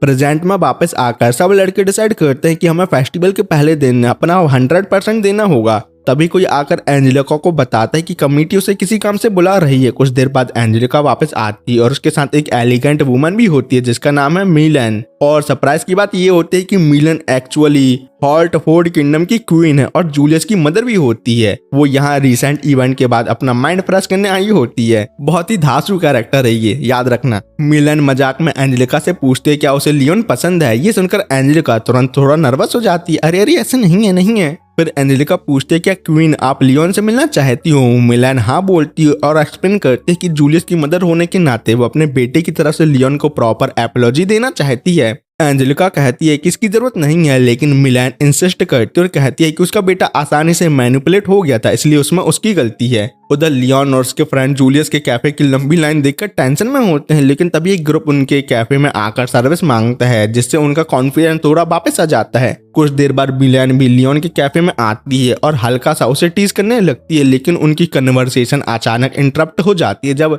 स्टेफनी नाम की एक लड़की अपने ग्रुप के साथ वहां आ जाती है और लियोन को इंसल्ट करना शुरू कर देती है। वो अभी तक लियोन भैया से गुस्सा होती है क्योंकि डुअल के दौरान बहुत सारे लोगों ने बैट हारी थी और उसके हिसाब से इस सब का जिम्मेदार लियोन था, क्योंकि सभी लोगों ने प्रिंसेस जूलियस पर बैट लगाया था, अपने हीरो पर नहीं। एंजेलिका ये सब देखकर बीच में आती है। वो स्टेफनी को पहचान लेती है जो काउंट ऑफरी की डॉटर है और उसके ड्यूक फैमिली की राइवल। पर स्टेफनी एरोगेंस के साथ हमारी बेचारी ओलिविये का मजाक उड़ाती है और उसे स्कॉलरशिप स्टूडेंट और एंजेलिका का पैट कहकर इंसल्ट करने लगती है। साथ ही वो ये भी कहती है कि नोबल फ्रेंड खो देने के बाद एंजेलिका अब कॉमनर के साथ टाइम स्पेंड कर रही है। ये सुनकर लियोन गुस्से में उसे काम डाउन करने को कहता है, लेकिन स्टेफनी के ग्रुप में से एक आदमी आगे बढ़कर लियोन को थप्पड़ मार देता है। इसी वक्त क्वीन मिलान बीच में आती है और पोलाइटली स्टेफनी से कहती है कि पेमेंट करके तुम यहाँ से चुपचाप चले जाओ। तो स्टेफनी बिना जाने मिलान का भी मजाक उड़ा देती है और भरता भर देती है, क्योंकि उसे पता नहीं होता कि वो किंगडम की क्वीन है। पर बस यहाँ ही लियोन का पेशेंट पूरी तरह से जवाब दे देता है और वो एकदम एग्रेसिव मोड में चला जाता है और स्टेफनी के साथ आए सब आदमियों की पिटाई कर देता है।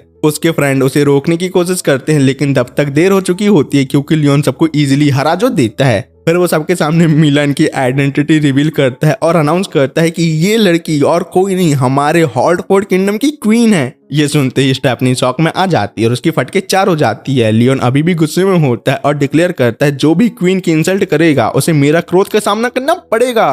वो स्टेफनी को याद दिलाता है, अरे पगली, तेरे फादर चाहे काउंट हो लेकिन वो कभी भी क्वीन की अथॉरिटी के सामने खड़े नहीं हो सकते। एंजेलिका देख लेती है कि लियोन का गुस्सा कंट्रोल से बाहर जा रहा है और उसे पता होता है कि सिर्फ एक इंसान है जो अभी लियोन को आसानी से शांत कर सकता है। तभी लियोन का टीम मास्टर वहां आ जाते हैं और उसे रिस्पेक्टफुली बिहेव करने की एडवाइस देते हैं। अपने टीचर की बात सुनते ही लियोन शांत हो जाता है और एक बिल्ली बन जाता है। टीम मास्टर कहते हैं कि वो उनके लिए स्पेशल टिप बनाएंगे ताकि लियोन का मूड काम हो सके। उसके बाद मिलान कहती है कि वो लियोन से थोड़ी नाराज है। लियोन तुरंत एपोलॉजी मांग लेता है। मिलान कहती है, मुझे अपने बेटे के एक्शन का अफसोस है, लेकिन मुझे लियोन तुम्हारा ड्यूल लड़ने का तरीका बिल्कुल भी पसंद नहीं आया। जब वो बात कर रही होती है, लियोन चुपके से सोच रहा होता है 30s में होने के बावजूद क्वीन कितनी ज्यादा आइटम मतलब ब्यूटीफुल लग रही है। मिलान लियोन को वार्निंग देती है कि तुम्हें मेरे बेटे को हरा के बहुत सारे एनिमीज बना लिए हैं, इसलिए अब तुम्हें केयरफुल रहना चाहिए बहुत ज्यादा। लियोन कामली जवाब देता है, अरे मेरे को इस बात का ऑलरेडी अंदाजा हो गया था। फिर मिलान टॉपिक चेंज करके कहती है कि ये मेरा पहला स्कूल फेस्टिवल है, इसलिए मैं एकेडमी की कुछ अच्छी मेमोरीज बनाना चाहती हूँ। ये सुनकर लियोन पगला बिल्कुल सोचे समझे बिना क्वीन को अपने प्यार का कन्फेशन कर देता है और कहता है, क्या आप मुझसे शादी करोगी? इस बात से क्वीन तुरंत ब्लश करने लगती है। दूसरी तरफ लियोन एक्साइटेड होकर सोचता है कि ओल्डर वुमन उसकी एज की गर्ल से ज्यादा अट्रैक्टिव होती हैं। सिंपल शब्दों में लियोन भैया को लड़कियां नहीं भाभियां पसंद है। एम्बैरस मिलान लियोन को याद दिलाती है कि मेरी पहले से ही शादी हो चुकी है और मेरा एक बेटा भी है और इसलिए अब मैं पहले जैसी यंग नहीं रही। तभी अचानक किसी का पंच लियोन के मुंह में पड़ता है और ये अटैक करने वाला और कोई नहीं बल्कि जूलियस होता है। जूलियस गुस्से से भरा होता है क्योंकि वो लियोन को अपनी माँ के साथ फ्लर्ट करता देख बिल्कुल भी बर्दाश्त नहीं कर सकता इस बात को। सिंपल शब्दों में जूलियस नहीं चाहता है कि लियोन उसके दुश्मन बनने के अलावा उसका पापा भी बन जाए। पर जब लियोन मिलान का हाथ छोड़ने से सख्त मना कर देता है तो जूलियस उसे दोबारा पंच मार के कचड़े के डब्बे में फेंक देता है और गुस्से में अपनी माँ को कैफे ले जा लेता है अपने। जूलियस अपनी माँ से कहता है कि लियोन बहुत अजीब और पगला है, इसलिए माँ आपको उससे दूर रहना चाहिए। लेकिन मिलान नोटिस करते हैं कि कैफे के आसपास विस्की और दूसरे अल्कोहल ड्रिंक रखी हुई है। वो तुरंत क्वेश्चन करते हैं कि सच में कैफे है या कोई बार। उसके बाद वो जूलियस को डांटती है और कहती है कि उसे लियोन को अजीब और पागल कहना बंद करना चाहिए क्योंकि वो बहुत अच्छा लड़का है। क्या मतलब क्वीन भी लियोन से सेट होना चाहती है, साथ ही वो मारिया से भी मिलना चाहती है क्योंकि जूलियस ने कहा था कि कैफे में किए गए सारे चेंजेस उसके आइडिया थे। मिलान पर अपने बेटे और उसके फ्रेंड को भी डांटने लगती हैं। वो याद दिलाती है कि डुअल के बाद उन्होंने पब्लिकली प्रॉमिस किया था कि अगर वो हार गए तो वो सब मारिया से दूर रहेंगे, लेकिन उसके बावजूद वो लोग अभी भी मारिया के साथ घूम रहे हैं और नोबल जैसे ही बिहेव कर रहे हैं। उधर लियोन मजाक में एंजेलिका से कहता है कि उसे मिलान के साथ रहना काफी ज्यादा पसंद आया। एंजेलिका हंसकर जवाब देती है कि अगर ऐसा हुआ तो लियोन हिस्ट्री का पहला ऐसा नाइट बन जाएगा जो अपनी ही क्वीन को सेट कर लेगा। इसी बीच कार्ला वहां आती है और लियोन के सामने घुटनों पर बैठ जाती है और अपना इंट्रोडक्शन देती है और डेस्परेट टोन में उससे रिक्वेस्ट करती है, प्लीज मेरी वेन फैमिली को बचा लीजिए। अगले दिन जब लियोन एकेडमी वापस जाने की तैयारी कर रहा होता है तब लक्ष्यन उससे कहता है, कार्ला की मदद करने का कोई खास फायदा नहीं होगा मालिक हमें।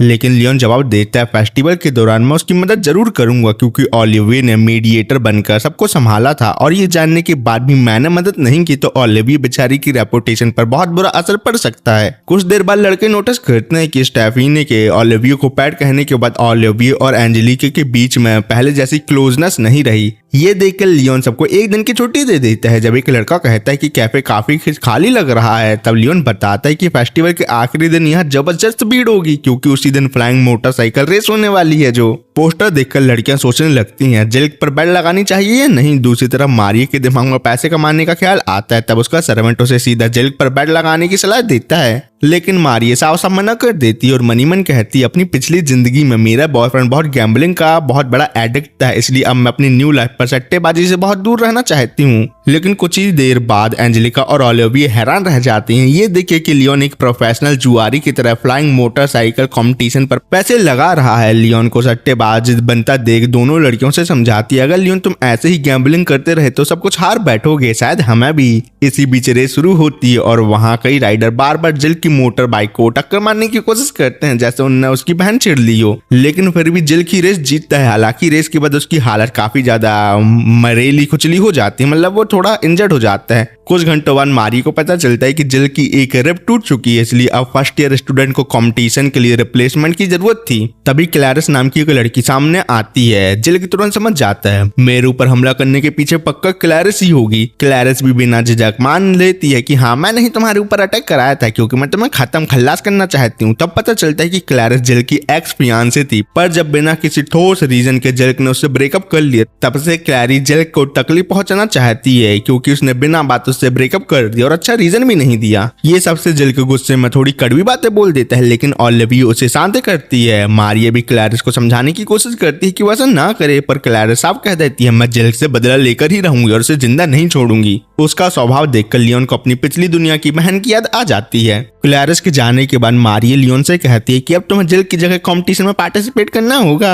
अगर उसने मना कर दिया तो एंजेलिका को कमेटी के सामने जवाब देना पड़ेगा क्योंकि वो कमेटी की एक मेंबर है। लियोन को याद आता है वो ड्यूक का एहसानमंद, इसलिए आखिरकार वो मान जाता है क्योंकि अगर उसने एंजेलिका की मदद नहीं की तो ड्यूक उसके ऊपर बहुत ही ज्यादा गुस्सा होगा। तब मजाक में लियोन जिल से कहता है तो मैं खुश होना चाहिए कि मेरे जैसे यानी लियोन जैसा सब्स्टिट्यूट तुम्हें मिल गया है। ये सुनकर जिल भी उसका शुक्रिया अदा करता है और वादा करता है अगर लियोन तुम रेस जीत गए तो मैं तुम्हारी कोई भी एक बात जरूर मानूंगा। रेस के पहले डैन नाम का एक राइडर लियोन के पास आता है और बताता है कि मैं क्लैरिस के कहने पर तुम्हें रेस में कुचल डालूंगा क्योंकि तुम जिल की मदद जो कर रहे हो। पर लियोन भाई बिल्कुल भी नहीं घबराते और उसे गुड लक बोल देते हैं, अरे देख लेंगे जो होता है। रेस शुरू होते ही क्लैरिस के सपोर्टर और लियोन से नफरत करने वाले लोग उसे ट्रैक से बाहर धकेलने की कोशिश करते हैं, लेकिन लक्सियन ने मोटरसाइकिल को मॉडिफाई जो कर रखा था, इसलिए लियोन उन सबका सामना करता है और उनका भरता भर देता है। दूसरी तरफ ओलिविया और एंजेलिका रेस देख रही होती है कि लेकिन तभी स्टेफनी आकर ओलिविया को कॉमनर कहकर इंसल्ट करती है और एंजेलिका को उसका पुराना एटीट्यूड याद दिलाती है और कहती है पहले तुम भी मेरी तरह कॉमनर को अपना पेट समझती थी, अब उनसे दोस्ती करने लगी हो, ये कौन सी बात हुई।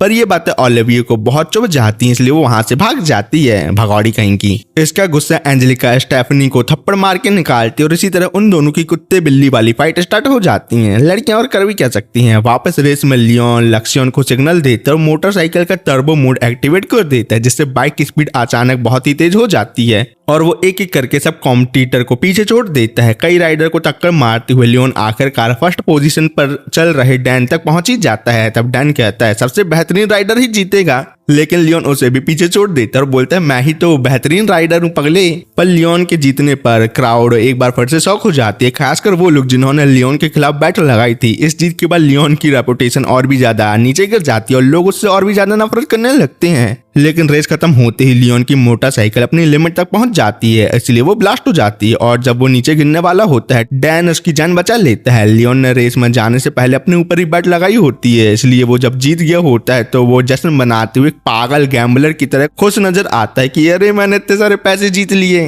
इसके बाद लियोन जिल को उसका वादा याद दिलाता है। सबको लगता है लियोन कोई बड़ा फेवर मांगेगा या उसकी ना मांग ले, लेकिन लियोन सिर्फ ये चाहता है कि जिल क्लैरिस से दिल से माफी मांगे अपने। इसलिए दोनों क्लैरिस के पास जाते हैं जहां जिल दिल से एपोलॉजी मांगता है, लेकिन जब जिल मान लेता है अब मैं मारी से प्यार करने लगा हूं, तो ये सुन के क्लैरिस दिल टूटने की वजह से उसे थप्पड़ मारती और कहती अब हमारे भी सब कुछ खत्म हो गया, हमेशा हमेशा के लिए भागो मेरे सामने से। जिल के जाने के बाद लियोन क्लैरिस और डैन के साथ थोड़ी देर बात करता है, दोनों उसका शुक्रिया अदा करते हैं। क्लैरिस भी मानते हैं कि लियोन चाहे जितना भी पगला हो लेकिन उसकी दो पर्सनालिटी है, एक अच्छी और दूसरी बुरी। फिर वो मजाक में बताती है कि एंजेलिका और स्टेफनी की लड़ाई किसी बॉक्सिंग मैच से कम नहीं लग रही थी, क्योंकि उसने तुम्हारी दोस्त ओलिविया की इंसल्ट जो की थी, इसलिए तुम्हें ओलिविया के पास जाना चाहिए। बाद में लियोन ओलिविया को ढूंढता है, तब ओलिविया लियोन से पूछती है क्या मैं और एंजेलिका सच में दोस्त बन सकते हैं फिर से। तब लियोन मजाक में कहता है कि शायद कभी नहीं, लेकिन ओलिविया समझ जाती है लियोन मजाक में ये सब बोल रहा है। लेकिन फिर वो मुस्कुराकर कहती है कभी कभी लियोन जब सीरियस बात करता है काफी निर्दयी लगता है, इसलिए लियोन तुम्हें ऐसे ही मजाक करते रहना चाहिए, तुम इसमें बहुत ही ज्यादा अच्छे लगते हो। दोनों कुछ देर तक आराम से बात करते हैं और इस बातचीत के बाद ओलिविया का मन हल्का हो जाता है क्योंकि उसने फैसला जो कर लिया होता है कि अब मैं जल्दी ही एंजेलिका से खुलकर अपनी ईमानदारी से अपने दिल की बात करूंगी। उसी रात ओलिविया अपने रूम में बैठी गहरी सोच में डूबी हुई थी। वो ये सोच रही थी कि मुझे एंजेलिका से अपनी दोस्ती के बारे में दिल से बात करनी चाहिए या नहीं। तभी अचानक दरवाजे पर नॉक होता है। ठक ठक ठक ठक, खोलो रे। दरवाजा खोलने पर सामने कालरा खड़ी होती है। कालरा कहती है कि तुम्हें भी मेरे और लियोन के साथ हेल्प करने चलना होगा, पर ओलिविया कहती है कि मैं लियोन से कहने वाली हूँ कि वो तुम्हारी मदद करने ना जाए, इसलिए मैं और लियोन तुम्हारे साथ नहीं जाने वाले। भगो इधर से, क्योंकि मुझे तुम्हारी मदद करना सही नहीं लग रहा किसी वजह से। लेकिन उसी वक्त स्टेफनी पीछे से बाहर आती है और ओलिविया को धमकी देती है कि अगर तुमने मेरी मदद नहीं की तो मैं तुम्हारे आसपास के सभी लोगों की जिंदगी नरक बना दूंगी। इतना कहकर वो ओलिविया के बाल पकड़ लेती है और उसकी बेइज्जती करते हुए कहती है लियोन और एंजेलिका जैसे नोबल कभी भी तुम जैसे कॉमनर लड़की को अपना असली दोस्त नहीं मानते, बल्कि वो तुम अपना पालतू पेट समझते हैं। लेकिन इन बातों को सुन के भी ओलिविया हिम्मत नहीं आती और साफ कहती है कि मैं किसी की भी पेट नहीं हूँ, बल्कि लियोन और एंजेलिका की अच्छी दोस्त बस हूँ और इन दोनों को मेरे ही कॉमनर होने से कोई दिक्कत नहीं है, समझ लो तुम। ये सुनकर स्टेफनी और भी ज्यादा जहर उगलने लगती है क्योंकि वो नागिन है ना। स्टेफनी कहती है कि शायद लियोन तुम्हारे करीब से तुम्हारी बॉडी का फायदा उठाने के लिए है। ओलिविया इस बात पर बिल्कुल भी विश्वास नहीं करती। तब स्टेफनी उसका मजाक उड़ाते हुए कहती है सच में लियोन तुम्हारे साथ डाटा ट्रांसफर बस करना चाहता है और कुछ नहीं। दूसरी तरफ हमें पता चलता है कि कालरा ने लियोन से जो फेवर मांगा था वो उसके परिवार के एरिया में मौजूद स्काई पायरेट को खत्म करने का था। लक्ष्मण कहता है कि ये किंगडम की जिम्मेदारी होनी चाहिए मास्टर, हमारी नहीं। लेकिन लियोन मानता है कि ये मिशन बहुत ही ज्यादा जरूरी है क्योंकि इसके जरिए ओलिविया की सेंट पावर अवेकन होगी। फिर डिटेल में लियोन लक्ष्मण को बताता है कि सेंट बनने के लिए 3 सीक्रेट आर्टिफैक्ट की जरूरत है। पहला सीक्रेट ब्रेसलेट जो पैलेस डंजन में है, दूसरा सीक्रेट नेकलेस जो स्काई पायरेट के पास है और तीसरा सीक्रेट स्टाफ जो किंगडम के टेंपल पर रखा गया है। लियोन को पूरा यकीन था कि स्टेफनी ही इस पूरे साजिश के पीछे है। उसका मानना था कि स्टेफनी ने ही पायरेट को कालरा के एरिया में भेजा होगा और वो वहां ओलिविया को भी फंसाना चाहती है क्योंकि ओलिविया उसे एक आंख नहीं भाती, मतलब जलन होती है उसे।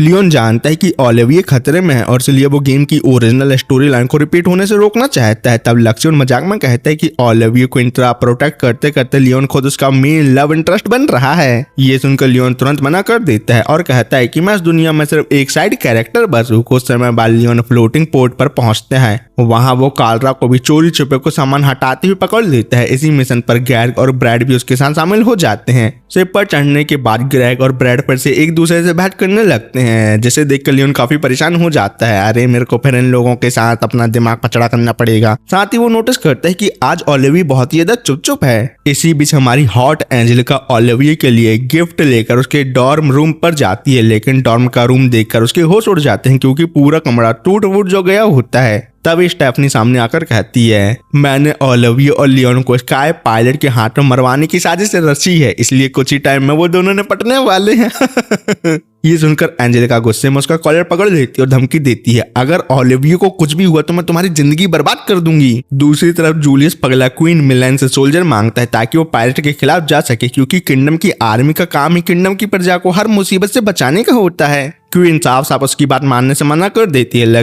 लेकिन जब उसे पता चलता है कि ग्रेग और ब्रैड लियोन के साथ गए हैं तो वो इमोशनल हो जाती है। क्या मतलब क्वीन को भी लियोन से प्यार हो गया है? लेकिन फिर भी वो जूलियस से कहती है सब कुछ लियोन पर छोड़ दो क्योंकि वो तुमसे कई ज्यादा पावरफुल है। वापस से पर ग्रेग, ब्रैड और लियोन कार्ड खेल रहे होते हैं। लियोन भैया बहुत बड़ा चीटर है ना, इसलिए वो गेम चीट करके जीत जाता है। बाद में बात स्टेफनी पर आ जाती है जो पहले ग्रेग के फियांसे हुआ करती थी। ग्रेग बताते हैं हमारा रिश्ता सिर्फ पॉलिटिकल अरेंजमेंट की वजह से हुआ है, मैं उससे प्यार यार नहीं करता। इसी दौरान लक्ष्मण रिपोर्ट देता है 2 पायलट हमारी शिप की तरफ आ रहे हैं मास्टर। ये सुनते ही लियोन तुरंत बैटल की तैयारी करता है और लक्ष्मण को एरोगेंस एक्टिवेट करने का ऑर्डर देता है और ग्रेग और ब्रैड को शिप पर ही रहने को बोलता है क्योंकि उनके पास फाइट करने के लिए रोबोट नहीं होते। उधर पायरेट का लीडर पूरे कॉन्फिडेंस में था लियोन का शिप आसानी से वो कैप्चर कर लेगा। तब ये रिवील होता है कि कालरा भी सीक्रेटली पायरेट के साथ मिली हुई है। पायलट कई रोबोट भेजते हैं, लेकिन लियोन एक एक करके सभी को चकनाचूर कर देता है। ये देख के पायलट लीडर घबरा जाता है और रिट्रीट का ऑर्डर देता है, लेकिन लियोन के मिसाइल उनके मैजिकल शील्ड को तोड़ देते हैं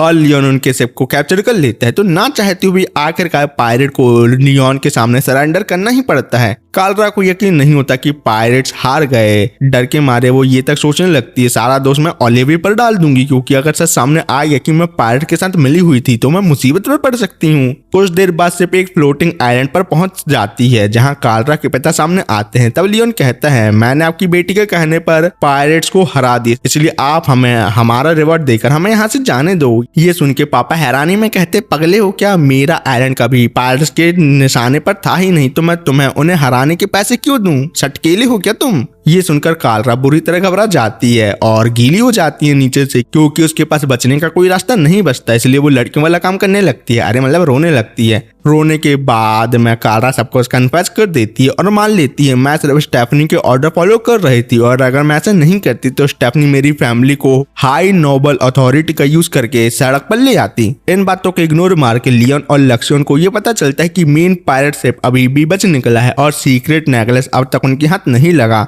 मिशन के बाद लियोन ओलिविया के पास जाता है। वो नोटिस करता है कि ओलिविया बहुत उदास है। जैसे ही लियोन ओलिविया के कंधे पर हाथ रखने की कोशिश करता है, ओलिविया पीछे हट जाती, भाग रही, मेरे को हाथ नहीं लगा। क्योंकि स्टेफनी की बातों से ओलिविया का कॉन्फिडेंस टूट गया होता है, इसलिए अब उसे अपने कॉमनर होने पर भी शर्म महसूस होने लगती है। इसलिए तो ओलिविया लियोन से पूछती है तुम मुझे इतने अच्छे से ट्रीट और हमेशा मेरी मदद क्यों करते हो लियोन? आगे ओलिविया रोते हुए पूछते हैं कहीं लियोन तुम मेरी मदद और केयर सिर्फ मेरी बॉडी की वजह से तो नहीं करते हो ना? मैं सीधा सीधा पूछती हूँ क्या तुम मेरे साथ सिर्फ डाटा ट्रांसफर करना चाहते हो या नहीं? इन बातों को सुनकर लियोन भैया सनबना जाते हैं और सीधा मना कर देते हैं, नहीं नहीं मैं नहीं करना चाहता। लेकिन ओलिविया आंसुओं के साथ कहते हैं कि मेरे पास ऐसा कुछ भी नहीं है जो सच में लियोन को पसंद आए, तो तुम मेरे साथ क्यों हो? ये सुनकर लियोन को एहसास होता है कि कहीं ना कहीं मैं ओलिविया के साथ इसलिए भी अच्छा था क्योंकि वो गेम की हीरोइन और फ्यूचर सेंट थी।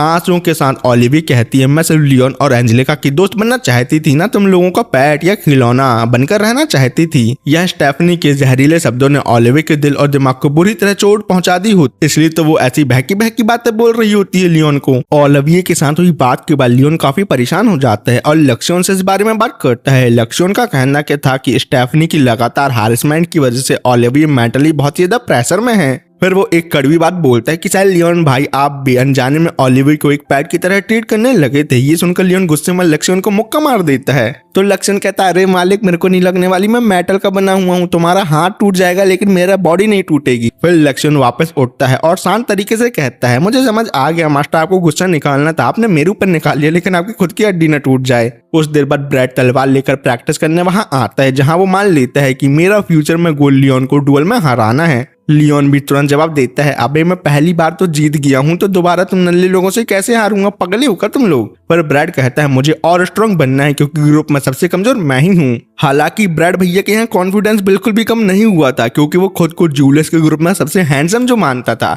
और मारिये का दिल जीतने का सपना देखता था, वो भी रात दहाड़े। इस पर लियोन सीधा बोल देता है कि मारिये बाहर और अंदर दोनों से बदसूरत है और बहुत ही ज्यादा छिटंकी भी है। बस फिर क्या, ये सुन के ब्रैड और लियोन के बीच बहस शुरू हो जाती है। तभी वहां एक रोबोट उन्हें वुडन स्टिक देता है और दोनों स्पैरिंग करने लगते हैं। फाइट के दौरान लियोन को एहसास होता है कि ब्रैड सिर्फ मारी को इम्प्रेस करने के लिए मेहनत कर रहा है, जबकि वो खुद अभी तक ये समझ नहीं पाई कि ओलिविया का दुख का सामना कैसे करे। आखिर में लियोन स्पैरिंग जीत जाता है और ब्रैड ये कहकर वहां से चला जाता है एक दिन मैं फिर तुम्हें चैलेंज करूंगा और तुम्हें सच में उस दिन हरा ही दूंगा। दूसरी तरफ मारी अपना सर्वेंट के साथ एक डंजन में ट्रेजर की तलाश कर रही होती है, जबकि एक मॉन्स्टर उनके पीछे पड़ चुका होता है। उसी वक्त जूलियस और जेल कासल से छुपकर बाहर निकलने का प्लान बनाते हैं। वो प्लान बनाते हैं कि हम मास्क और ब्लैक कपड़े पहनकर रात के अंधेरे में कासल से निकल जाएंगे, पर वो दोनों इतने पगले रहते हैं क्योंकि उनके पास अब पैसे तो है नहीं ना, तो वो सीधा क्वीन से बोलते हैं हमें कासल से भागना है तो तुम हमें पैसे दे दो जिससे हम ये कपड़े खरीद सकें और कासल से भाग जाएं। जूलियस की मम्मी भी सोचती है कितना नालायक बच्चा पैदा की हूं मैंने, इसलिए वो उनकी रिजेक्ट रद्द कर देती है। अगली सुबह लियोन, ग्रेग और ब्रैड ब्रेकफास्ट कर रहे होते हैं, तभी लक्ष्मण बताता है पायरेट अटैक करने वाले हैं मालिक फिर से हमारे ऊपर। इस बार ग्रेग और ब्रैड भी बैटल में शामिल होने की जिद करते हैं। थोड़ी देर सोचने के बाद लियोन मान जाता है और उन्हें वो रोबोट देने का फैसला करता है जो उसे कल वाले पायरेट को हराकर मिले थे। इधर ओलिविया अपने रूप पर कल लियोन को कही बातों को बोलकर सैड फील कर रही होती है। उसे ये भी डर लग रहा था कि शायद अब लियोन मुझे सेल्फिश समझता होगा जो सिर्फ लड़कों का फायदा उठाना जानती है। सच तो सब लड़कियां जानती हैं वैसे। तभी पायरेट अटैक कर देता है और ये देखते हैं कि सिर्फ एक पावरफुल बैरियर से प्रोटेक्टेड है और कई पायरेट से भी गिरती जा रही हैं। उसे समझ आ जाता है कि मेरा प्यारा लियोन ही पायरेट से लड़ रहा है, लेकिन बैटल के बीच लियोन एक पल के लिए डिस्ट्रैक्ट हो जाता है और एक भारी अटैक वो खा जाता है। ये देखकर ओलिविया घबरा जाती है और सिक्योरिटी रोबोट को अपनी मैजिकल पावर से रोक के शिप के टॉप पर चली जाती है जिससे वो लियोन की मदद कर सके, पर वहां उसका सामना एक जाइंट रोबोट से हो जाता है। रोबोट उसे पकड़ने ही वाला होता है कि तभी ब्रैड आकर ओलिविया की रक्षा करता है, लेकिन पायरेट उसे कुत्ते की तरह मारकर हरा देता है। इसी दौरान लक्ष्मण लियोन को बताता है कि पायरेट लीडर ओलिविया और ब्रैड के पास आ गए हैं। ये सुनकर लियोन तुरंत वहां पहुंचता है और देखता है कि ब्रैड और ग्रेग ओलिविया को बचाने की कोशिश कर रहे हैं। ये देख के लियोन खुद को याद दिलाता है, मैं सिर्फ एक साइड कैरेक्टर हूँ, इसलिए मुझे गेम की ओरिजिनल स्टोरी में दखल नहीं देना चाहिए, क्योंकि ओरिजिनल गेम स्टोरी में सभी मेन कैरेक्टर ओलिविया को प्रोटेक्ट जो करते थे। पर ये जानते हुए भी लियोन खुद को रोक नहीं पाता और कुछ ही अटैक में पायरेट्स के जाइंट रोबोट को तबाह कर देता है। रोबोट टूटने के बाद पायरेट लीडर बाहर आता है और लियोन के सामने अपने आप को सरेंडर कर देता है, लेकिन लियोन भाई पायरेट की सरेंडर को एक्सेप्ट नहीं करते, उल्टा उसका मजाक उड़ाने लगता है। अरे बहुत पायरेट बनता था ना, अब देख कैसा हो गया, फाइट करना तू मेरे से, फाइट क्यों नहीं कर रहा तू, हट इधर से। तभी लियोन की नजर उस सीक्रेट नेकलेस पर पड़ती है जिसे वो काफी समय से दूर रहा था। वो तुरंत नेकलेस ले लेता है। पायरेट उसे वापस मांगता है, लेकिन लियोन पायरेट को गिराकर कहता है कि हिम्मत हो तो दोबारा आकर मुझसे ये छीन ले पगले। ये सब देखकर ओलिविया को लगता है कि लियोन पहले से काफी बदल चुका है। अपने लीडर को सरेंडर करता है देख बाकी पायरेट भी सरेंडर कर देते हैं क्योंकि उनका मालिक जो हार गया। फिर ओलिविया अपनी हीलिंग मैजिक से ब्रैड का इलाज करती है। जब लियोन वहां आता है तो मजाक में ब्रैड और ओलिविया से कहता है तुम दोनों साथ में अच्छे कपल बनोगे। इतना ही नहीं, लियोन ओलिविया से इतनी फॉर्मल तरीके से बात करता है जैसे ओलिविया कोई अजनबी हो उसके लिए। लियोन को ऐसे बिहेव करता देख ओलिविया की आंखों में आंसू आ जाते हैं क्योंकि उसे लगता है कि लियोन जानबूझकर उसे अपने आप से दूर कर रहा है। बाद में लियोन पायरेट्स के ट्रेजर की जांच करता है और लक्ष्मण से पूछता है क्या स्टेफनी के परिवार और पायरेट्स के बीच कोई कनेक्शन मिला तुम्हें। तो लक्ष्मण बताता है मुझे दोनों तरफ से साइन किया हुआ डॉक्यूमेंट लेटर मिला है। ये सुनकर लियोन को सुकून मिलता है। फिर मजाक मजाक में लक्ष्मण कहता है कि अगर मुमकिन होता तो मैं पूरी दुनिया को मिटाकर मास्टर लियोन के हिसाब से दुनिया को दोबारा बना देता। ये सुनकर लियोन भी मजाक में कहता है अगर ऐसा हो जाता तो मैं हर तरह की लड़कियों के साथ हैरम बना के दिन रात डाटा ट्रांसफर करता। मजाक के बाद लक्ष्मण सीरियस होकर कहते हैं कि मास्टर ओलिविया की मेंटल कंडीशन काफी ज्यादा नाजुक लग रही है मुझे। लियोन भी ये मानता है लेकिन फिर भी कहता है कि मुझे अपने साइड कैरेक्टर वाली पोजीशन एक्सेप्ट करनी होगी क्योंकि पहले ही मैंने स्टोरी लाइन में बहुत ज्यादा इंटरफेयर कर चुका है। इसी बीच लक्ष्मण रिपोर्ट देता है कि एक लाल रंग का एयरशिप हम लोगों की तरफ बढ़ रहा है मालिक। लियोन समझ जाता है कि ये एंजेलिका की तरफ से भेजी गई रीइंफोर्समेंट होगी। कुछ घंटों के बाद ब्रैड और ग्रेग को रिवॉर्ड दिया जाता है। दोनों हैरान रह जाते हैं क्योंकि लियोन रिपोर्ट में उनकी मदद को काफी बड़ा चढ़ाकर लिखा जो होता है और सबसे ज्यादा क्रेडिट उन्हें दिए होते हैं। लियोन ने ऐसा ये सोचकर किया था कि ओलिविया अब ब्रैड और ग्रेग के साथ सेफ रहेगी। इसी दौरान ये भी पता चलता है कि स्टेफनी को उसकी सारी सजाओं के लिए अरेस्ट कर लिया गया है अपनी फैमिली के साथ। लक्ष्मण फिर लियोन को बताते हैं कि एंजेलिका आपसे नाराज है क्योंकि आपने ओलिविया को रुलाया। लियोन को याद आता है कि एंजेलिका पहले भी मुझे थप्पड़ मार चुकी है, इसलिए वो फैसला करता है अब मुझे एंजेलिका से थोड़ा डिस्टेंस बनाकर रखना होगा, नहीं तो मैं फिर से पिट जाऊंगा। लेकिन उसके इस फैसले से एंजेलिका और ओलिविया दोनों उदास हो जाती हैं। एंजेलिका तो ये तक सोचने लग हम तीनों का रिश्ता क्या कभी पहले जैसा हो भी पाएगा या नहीं। कुछ दिनों बाद ब्रैड और ग्रेग जूलियस के पास जाकर कहते हैं कि हम दोनों लियोन को हराना चाहते हैं क्योंकि हम दोनों ने लियोन की सच्ची ताकत को अपनी आंखों से जो देख लिया है, इसलिए हम सबको और ज्यादा ट्रेनिंग करनी चाहिए जिससे हम सभी लियोन को हरा कर एक बार फिर मारिया के सामने अपनी इज्जत वापस पा सके। इतना ही नहीं, ब्रैड और ग्रेग क्वीन से मिलकर लियोन के एहसान का बदला चुकाना चाहते हैं क्योंकि उसने अपना क्रेडिट देकर उनकी फैमिली में वापस जाने में उनकी जो मदद की थी। अगले दिन लियोन को एक लेटर मिलता है जिसमें लिखा होता है कि रॉयल कोर्ट में उसकी रैंक 6th से बढ़ाकर 5th कर दी गई है। पर यह पढ़कर लियोन इरिटेट हो जाता है और सोचता है कि जरूर ब्रैड और ग्रेग ने किंग और क्वीन के सामने मेरी तारीफ की होगी। लेकिन उसकी परेशानियां यहाँ खत्म नहीं होती। लक्ष्मण उसे एक लेटर देता है जो क्लैरिस के परिवार से आया होता है। लेटर में क्लैरिस के फादर उसे एक फ्लाइंग मोटरसाइकिल गिफ्ट करते हैं और ग्रेजुएशन के बाद और भी प्रमोशन के लिए रिकमेंडेशन भेजने की बात करते हैं। ये सब देखकर लियोन से पकड़ लेता है क्योंकि पूरी कोशिश कर रहा था कि एक बैकग्राउंड कैरेक्टर या साइड कैरेक्टर की तरह वो रहे, लेकिन हर बड़ी घटना में सबसे ज्यादा इंपॉर्टेंट वही बन जाता है। कहानी की सबसे बड़ी आयरनी भी यही होती है कि जितना लियोन स्पॉटलाइट से दूर भागना चाहता है उतना ही किस्मत उसे कहानी के सेंटर में लाकर खड़ा कर देती है, जैसे भाई इस स्टोरी का मेन कैरेक्टर हो। अगले दिन लियोन को क्लैरिस के फादर की तरफ से गिफ्ट की गई फ्लाइंग मोटरसाइकिल मिल जाती है। ये उस टूर्नामेंट वाली मोटरसाइकिल से काफी ज्यादा पावरफुल थी जो उसने पहले यूज की थी। न्यू बाइक को देखकर लियोन बहुत ज्यादा एक्साइटेड हो जाता है। लक्ष्मण भी पीछे नहीं हटता और बोलता है मास्टर मैं आपकी इस न्यू बाइक को बहुत ही अच्छे तरीके से मॉडिफाई कर दूंगा। इस सब के कुछ घंटे बाद लियोन एकेडमी पहुंचता है जहां उसके दोस्त उसकी प्रमोशन के लिए उसे कांग्रेचुलेशन देते हैं, लेकिन लियोन सारी तारीफों को इग्नोर कर देता है। फिर उसके दोस्त मजाक में कहते हैं कि अब तो लड़कियां भी लियोन भाई से नजर नहीं हटा पा रही हैं, इसलिए अब शायद लियोन भाई आपको भी अच्छी वाइफ मिल जाएगी। फिर वो तीनों अपकमिंग स्कूल ट्रिप की बात करते हैं जहां हर ग्रुप एक फ्लोटिंग आइलैंड विजिट करेगा। सबको लगता है कि लियोन एंजेलिका और ओलिवी के साथ जाएगा, इसलिए वो दोनों कहते हैं लियोन से कि आपको एंजेलिका और ओलिवी से बातचीत कर सबको सही कर लेना चाहिए मेरे मालिक। कुछ दिनों बाद स्कूल ट्रिप शुरू होती है और सब स्टूडेंट एक लग्जरियस शिप में सफर करते हैं। लियोन सोचता है अगर मुझे सच में एक वाइफ चाहिए तो मुझे और भी गधा मजदूरी वाली मेहनत करनी पड़ेगी। इसी दौरान वो देखता है कि कई लड़कियां क्रिस के प्यार में पागल हैं, जैसे एक टाइम पर इस टिकटॉकर के लिए पागल हुआ करती थी ना, वैसे ही हैंडसम लड़कों की लाइफ कितनी ज्यादा आसान होती है। लियोन के मन में फिर वही ख्याल आता है कि ऐसे ही लोगों को कहानी की हीरोइन के साथ होना चाहिए, ना कि मेरे जैसे नल्लों को। उसी वक्त दो चमची लड़कियां अपने लीडर मतलब एंजेलिका के ड्यूक फैमिली से अपने रिश्ते कैंसिल करने का प्लान बना लेती हैं और एक अजीब बॉम्ब जैसी चीज विंडो से बाहर फेंक देती हैं। लंबी जर्नी के बाद सब लोग आइलैंड पहुंचते हैं। ओलिवी उदास थी क्योंकि वो चाहती थी कि लियोन, एंजेलिका और वो फिर से पहले की तरह साथ रहें। थोड़ी देर बाद उसकी मुलाकात लियोन से हो ही जाती है और फिर एंजेलिका भी वहां आ जाती है। तब मीको नाम की लड़की उनका स्वागत करती है और बताती है ये टेम्पल लोगों को उनका सच्चा जीवन साथी ढूंढने में मदद करती है।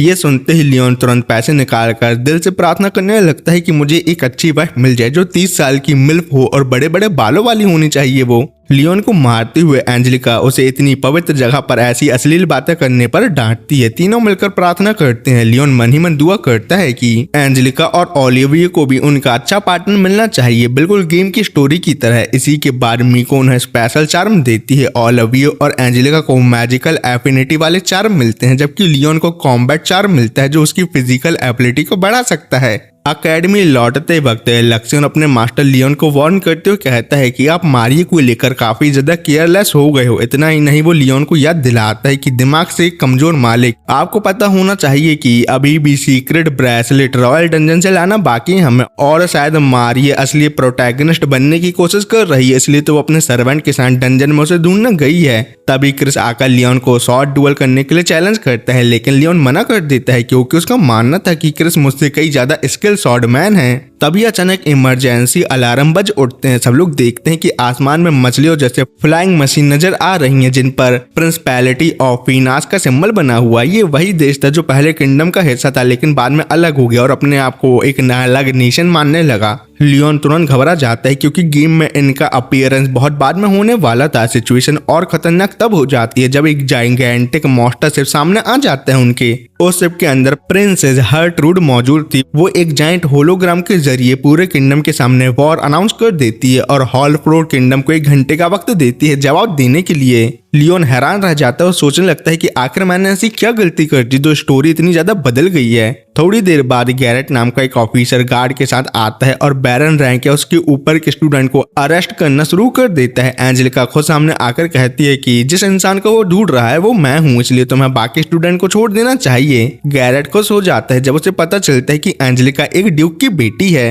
लियोन गैरेट को रोकने की कोशिश करता है लेकिन उसके अपने ही क्लासमेट ही लियोन को पकड़ लेते हैं। जाते जाते गैरेट सब स्टूडेंट को धमकी देता है, अगर तुम लोगों ने लियोन को नहीं मारा तो तुम सबको सजा मिलेगी। डर के हमारे सब स्टूडेंट लियोन पर हमला कर देते हैं और उसके चेहरे पर जोर जोर से पंच मारने लगते हैं। दूसरी तरफ एंजेलिका को मेन शिप पर ले जाया जाता है। बाद में प्रिंसेस हर्ट्रूड एंजेलिका से मिलती है। एंजेलिका उसे समझाने की कोशिश करती है एक प्रिंसिपैलिटी कभी भी किंगडम से ज्यादा पावरफुल नहीं हो सकती, इसलिए तुम्हें ये वॉर रोक देनी चाहिए। लेकिन हर्ट्रूड पूरे कॉन्फिडेंस के साथ कहती है बहुत जल्द सबको पता चल जाएगा कि हम क्या कर सकते हैं और क्या नहीं। उधर ओलिविया खुद को बेबस महसूस करते हुए रो रही थी क्योंकि लियोन पगले को कुत्ते की तरह मार के लॉकअप में बंद कर दिया जो गया होता है। वहां लियोन मानता है कि मुझे लोगों को कंट्रोल करना नहीं आता, लेकिन किसी और के लिए आंसू बहाना सच में खास बात होती है, इतना तो मुझे समझ आ गया।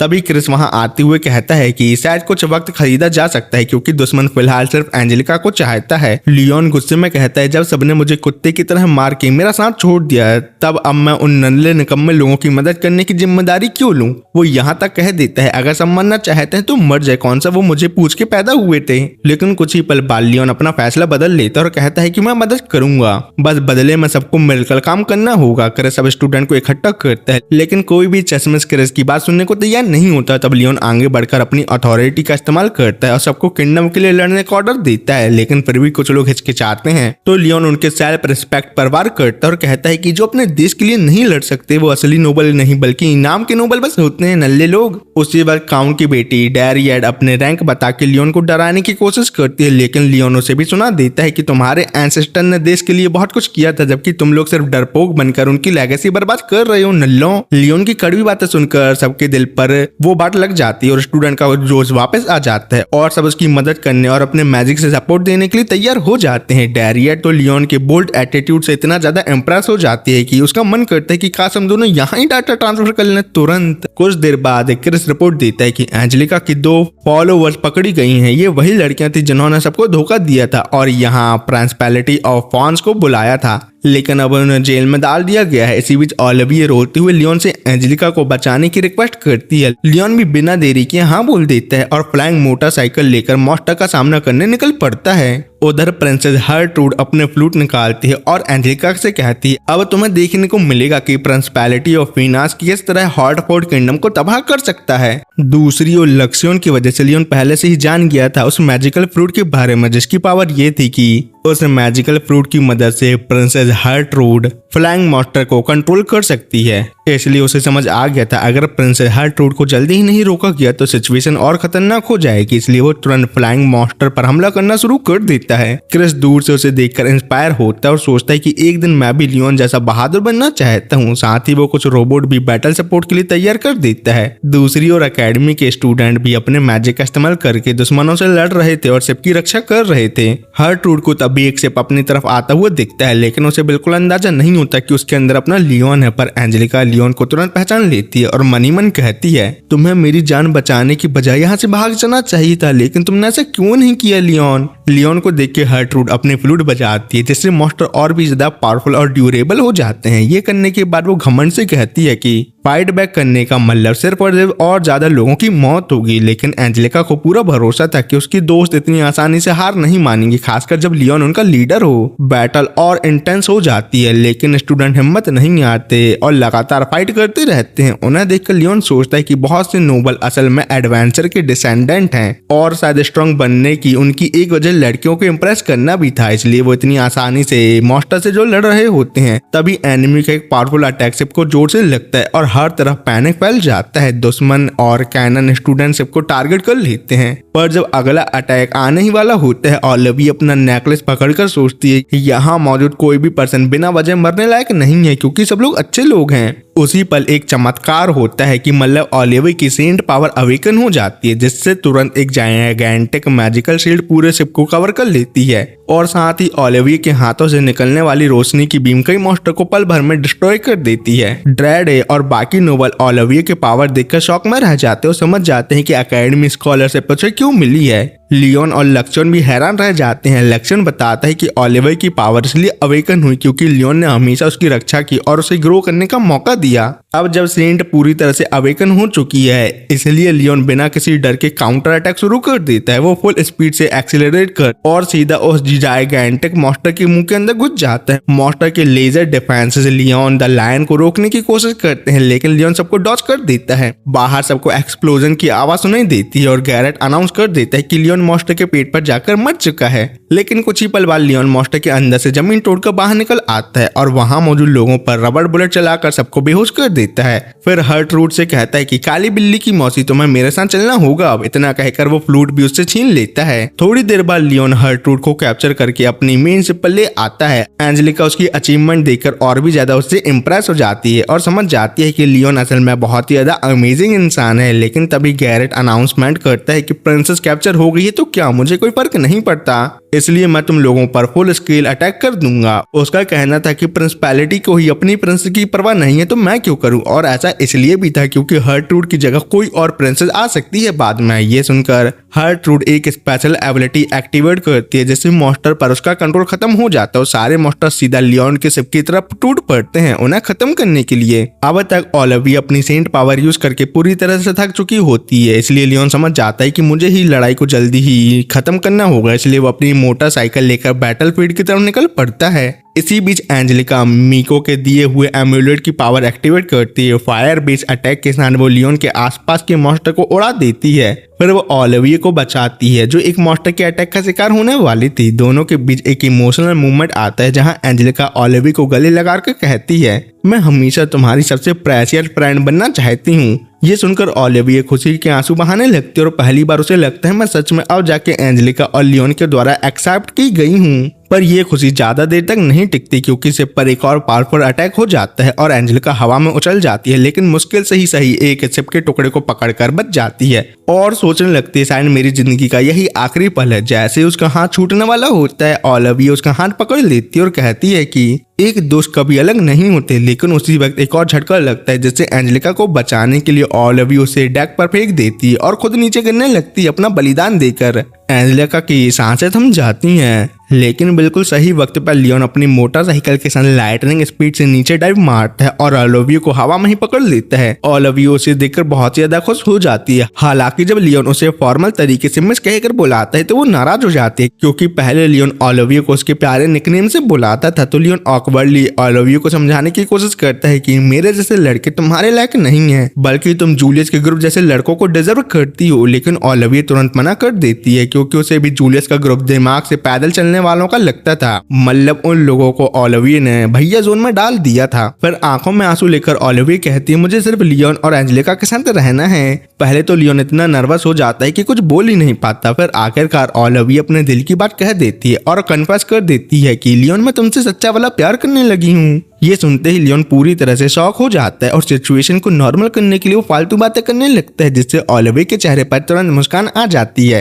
इसके बाद दोनों वापस से पर लौट आते हैं जहां एंजेलिका और ओलिविया एक दूसरे को सेफ दिखकर राहत की सांस लेते हैं, लेकिन तभी से पर फिर अटैक हो जाता है। इस बार लक्ष्मण खुशखबरी देता है कि रीइंफोर्समेंट आ चुकी है। मालिक लियोन का अपना बैटल से बैटलफील्ड में एंट्री करता है और उसके ऑर्डर पर 2 जायंटिक लेजर बीम एनिमी शिप को पल भर में उड़ा देती हैं। गैरेट ये देख के समझ जाता है कि अब उनकी हार पक्की है। सिचुएशन को और भी खराब बनाते हुए लियोन अपना आर्मर फिर से समन कर लेता है और खुद बैटलफील्ड में उतरने की तैयारी करता है। उसके दोस्तों से बताते हैं हमें तुम्हारे ऊपर पूरा भरोसा है, तुम जीत कर ही वापस आओगे लियोन। लियोन अपने रोबोट की शॉट निकालता है और सीधा गैरेट की तरफ बढ़ने लगता है। गैरेट के सोल्जर कहते हैं हमें यहाँ से भाग जाना चाहिए, लेकिन गैरेट पीछे हटने को तैयार ही नहीं होता। तभी अचानक उसके पास एक नया बुड्ढा वॉरियर आता है जो खौफनाक ब्लैक नाइट वैंडल नाम से जाना जाता है। उसे देखते ही गैरेट की उम्मीद वापस लौट आती है क्योंकि उसके हिसाब से अब ब्लैक नाइट वैंडल ही इस फाइट को उसके लिए जितवा सकता है। इसी बीच लियोन लगातार एनिमी रोबोट को डिस्ट्रॉय कर रहा था। लक्ष्मण उससे बताता है मेरा मेन बैटल सिर्फ छोटे रेस्क्यू वेसल भेजने वाला है जो स्टूडेंट को सेफ जगह पहुंचा देंगे मालिक। लियोन भी ऑर्डर देता है कि सब स्टूडेंट को बचाकर बैटलफील्ड से दूर ले जाया जाए। तभी लक्ष्मण एक नए खतरे की वार्निंग देता है जो है ब्लैक नाइट वैंडल।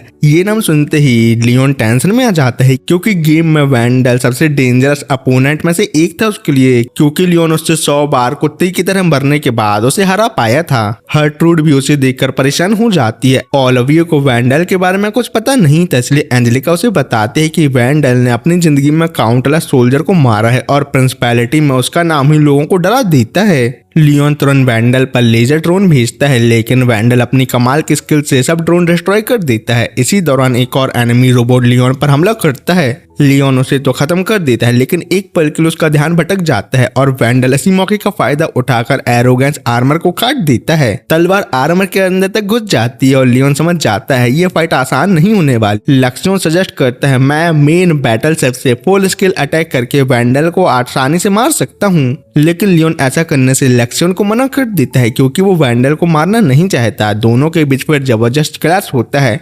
वैंडल घमंड से कहता है एक बच्चे से तो मैं नहीं हारूंगा। फाइट के दौरान वो लियोन को टेम्परली ब्लाइंड करके एरोगेंस पर एक डेडली अटैक करता है। लेकिन लियोन सही समय पर अपने रोबोट से बाहर इजेक्ट हो जाता है और सीधा वैंडल के सामने खड़ा होता है। वो अपना वेपन उस पर तान देता है, पर अब भी उसका एरोगेंस रोबोट खुद ब खुद काम कर रहा होता है। वैंडल की तलवार को पकड़ा हुआ था। ऐसा इसलिए हो पा रहा था क्योंकि कंट्रोल लक्ष्मण को ट्रांसफर कर दिया गया था। वैंडल कहता है अगर बच्चे तुमने मुझे नहीं मारा तो मैं मौका मिलते ही तुम्हें भगवान के पास अपलोड कर दूंगा। और वैंडल के लिए सोने पे सुहागा ये होता है कि इसी वक्त गैरेट अपनी लास्ट स्ट्रेटेजी एक्टिवेट करता है। हर ट्रूथ तुरंत समझ जाते हैं कि गैरेट हद से ज्यादा आगे बढ़ गया, मतलब तभी अचानक हजारों मोस्टर बैटलफील्ड में नजर आने लगते हैं। वैंडल भी अनाउंस कर देता है कि अब मेरे साथ सबका अंत निश्चित है क्योंकि ये मोस्टर उनके रास्ते पर आने वाली हर चीज को तबाह कर देंगे। लेकिन लियोन के पास एक सीक्रेट ट्रम्प कार्ड मौजूद था। उसके सिग्नल देते ही आसमान से बिजलियों की बारिश होने लगती है और सारे मोस्टर कुछ ही पल में खत्म हो जाते हैं। ये देखकर सब लोग शॉक हो जाते हैं कि ऐसा कैसे हो गया।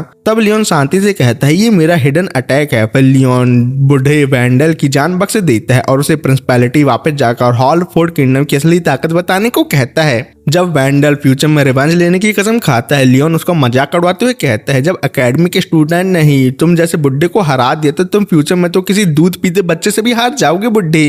तुम मान लो तुम बुड्ढे हो गए तो शांति से यमदूत का इंतजार करते करते न्यूज देखो और मारे जाओ। बैटल के बाद पायरेट शिप को खींच कर ले जाया जाता है। गैरेट लियोन से नेगोशिएशन की भीख मांगता है, लेकिन लियोन सीधा मना कर देता है और कहता है पहले तू कुत्ते की तरह मुझसे हार गया और अब मेरे सामने नेगोशिएशन की बात कर रहा है। तेरी जरूरत भी कैसे हुई ये सब बोलने की? इसलिए अगर अब तूने मुंह भी खोला तो मैं तेरे मुंह में मगरमच्छ डाल दूंगा अपना। बाद में लक्ष्मण कहता है अगर मास्टर लियोन आप चाहते वैंडल को पल भर में मैं मार सकता था तो आपने ऐसा क्यों नहीं करवाया मुझसे। इस पर लियोन भी मानता है कि लक्ष्मण तुम ये काम आसानी से कर लेते, लेकिन मुझे लोगों को मारना पसंद नहीं है। फिर लियोन लक्ष्मण को याद दिलाता है मैं सिर्फ एक साइड कैरेक्टर बनना चाहता हूँ, ना कि मेन कैरेक्टर। मतलब अगर लियोन लक्ष्मण को कहे कि पूरी बैटल को एक ही बार में खत्म कर देता तो पूरी दुनिया लियोन से डरने लगती, जो वो नहीं चाहता, और ऐसा करने से उसके दुश्मन भी बहुत ज्यादा बन जाते। कुछ घंटों बाद लियोन आराम करने के लिए अपने रूम की तरफ जाता है, लेकिन लियोन के रोबोट उसे अपने ही रूम पर जाने से रोकते हैं। फिर जब वो किसी तरह अंदर झांकता है तो पाता है कि ओलिविया और एंजेलिका बिकनी में उसके बेड पर सो रही हैं। क्या मतलब वो दोनों लियोन की पावर देख के उसके साथ डाटा ट्रांसफर करना चाहती थीं।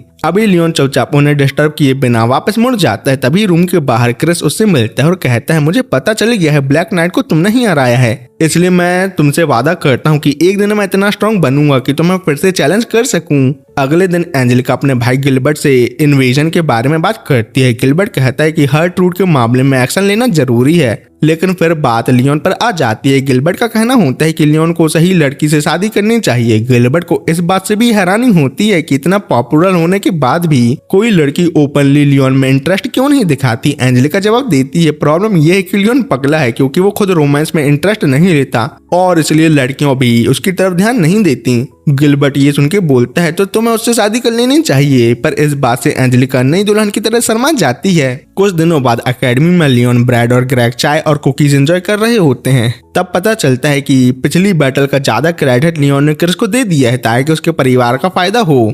लियोन, ओलिविया और एंजेलिका साथ में बैठ के बातें करते हैं जहां लक्ष्मण सबके सामने अपीयर होता है। ये पहली बार था जब लियोन के अलावा किसी और ने लक्ष्मण को देखा। थोड़ी देर बाद लक्ष्मण बताता है जूलियस और उसके दोस्त फिर प्लान कर रहे हैं कुछ। उन्होंने स्पेयर पार्ट जोड़कर एक रोबोट बनाया है और लियोन को चैलेंज करने वाले हैं। वो स्टूडेंट अपकमिंग डुएल के लिए एक्साइटेड हो जाते हैं। दूसरी तरफ लियोन लक्ष्मण से बोलता है ये सब लोग मारिये के साथ रहने के लिए बहुत ही ज्यादा उतावले हैं और मुझे हराकर अपनी रिस्पेक्ट वापस पाना चाहते हैं, इसलिए मैं जानबूझकर आज इन लोगों से हार जाता हूँ क्योंकि मारिये नल्ली और सामने से फ्लैट है, जबकि मेरे पास बड़े बड़े बालों वाली ओलिविया और एंजेलिका है जो एक अच्छी इंसान है। लियोन की इन बातों को सुनकर लक्ष्मण अपने मास्टर को बधाई देता है और कहता है पहली बार मास्टर लियोन आपने एक मैच्योर डिसीजन लिया है जिंदगी में। डुएल में ग्रेग लियोन का अपोनेंट बनता है। मैच शुरू होते ही लियोन आसानी से उसकी अटैक डॉज कर लेता है जैसे ही जानबूझकर हारने वाला होता है। तभी ग्रेग के रोबोट को एनालाइज करने के बाद लक्ष्मण बताता है कि ग्रेग के रोबोट का इंटरनल टेम्परेचर डेंजरसली बढ़ रहा है, इसलिए वो कभी भी एक्सप्लोड कर सकता है जिससे उसकी जान भी जा सकती है, इसलिए ग्रेग को अपने रोबोट से तुरंत निकल जाना चाहिए। ये सुनकर लियोन ग्रेग को उसके रोबोट से बाहर आने को कहता है, पर ग्रेग लियोन की बात को नहीं मानता।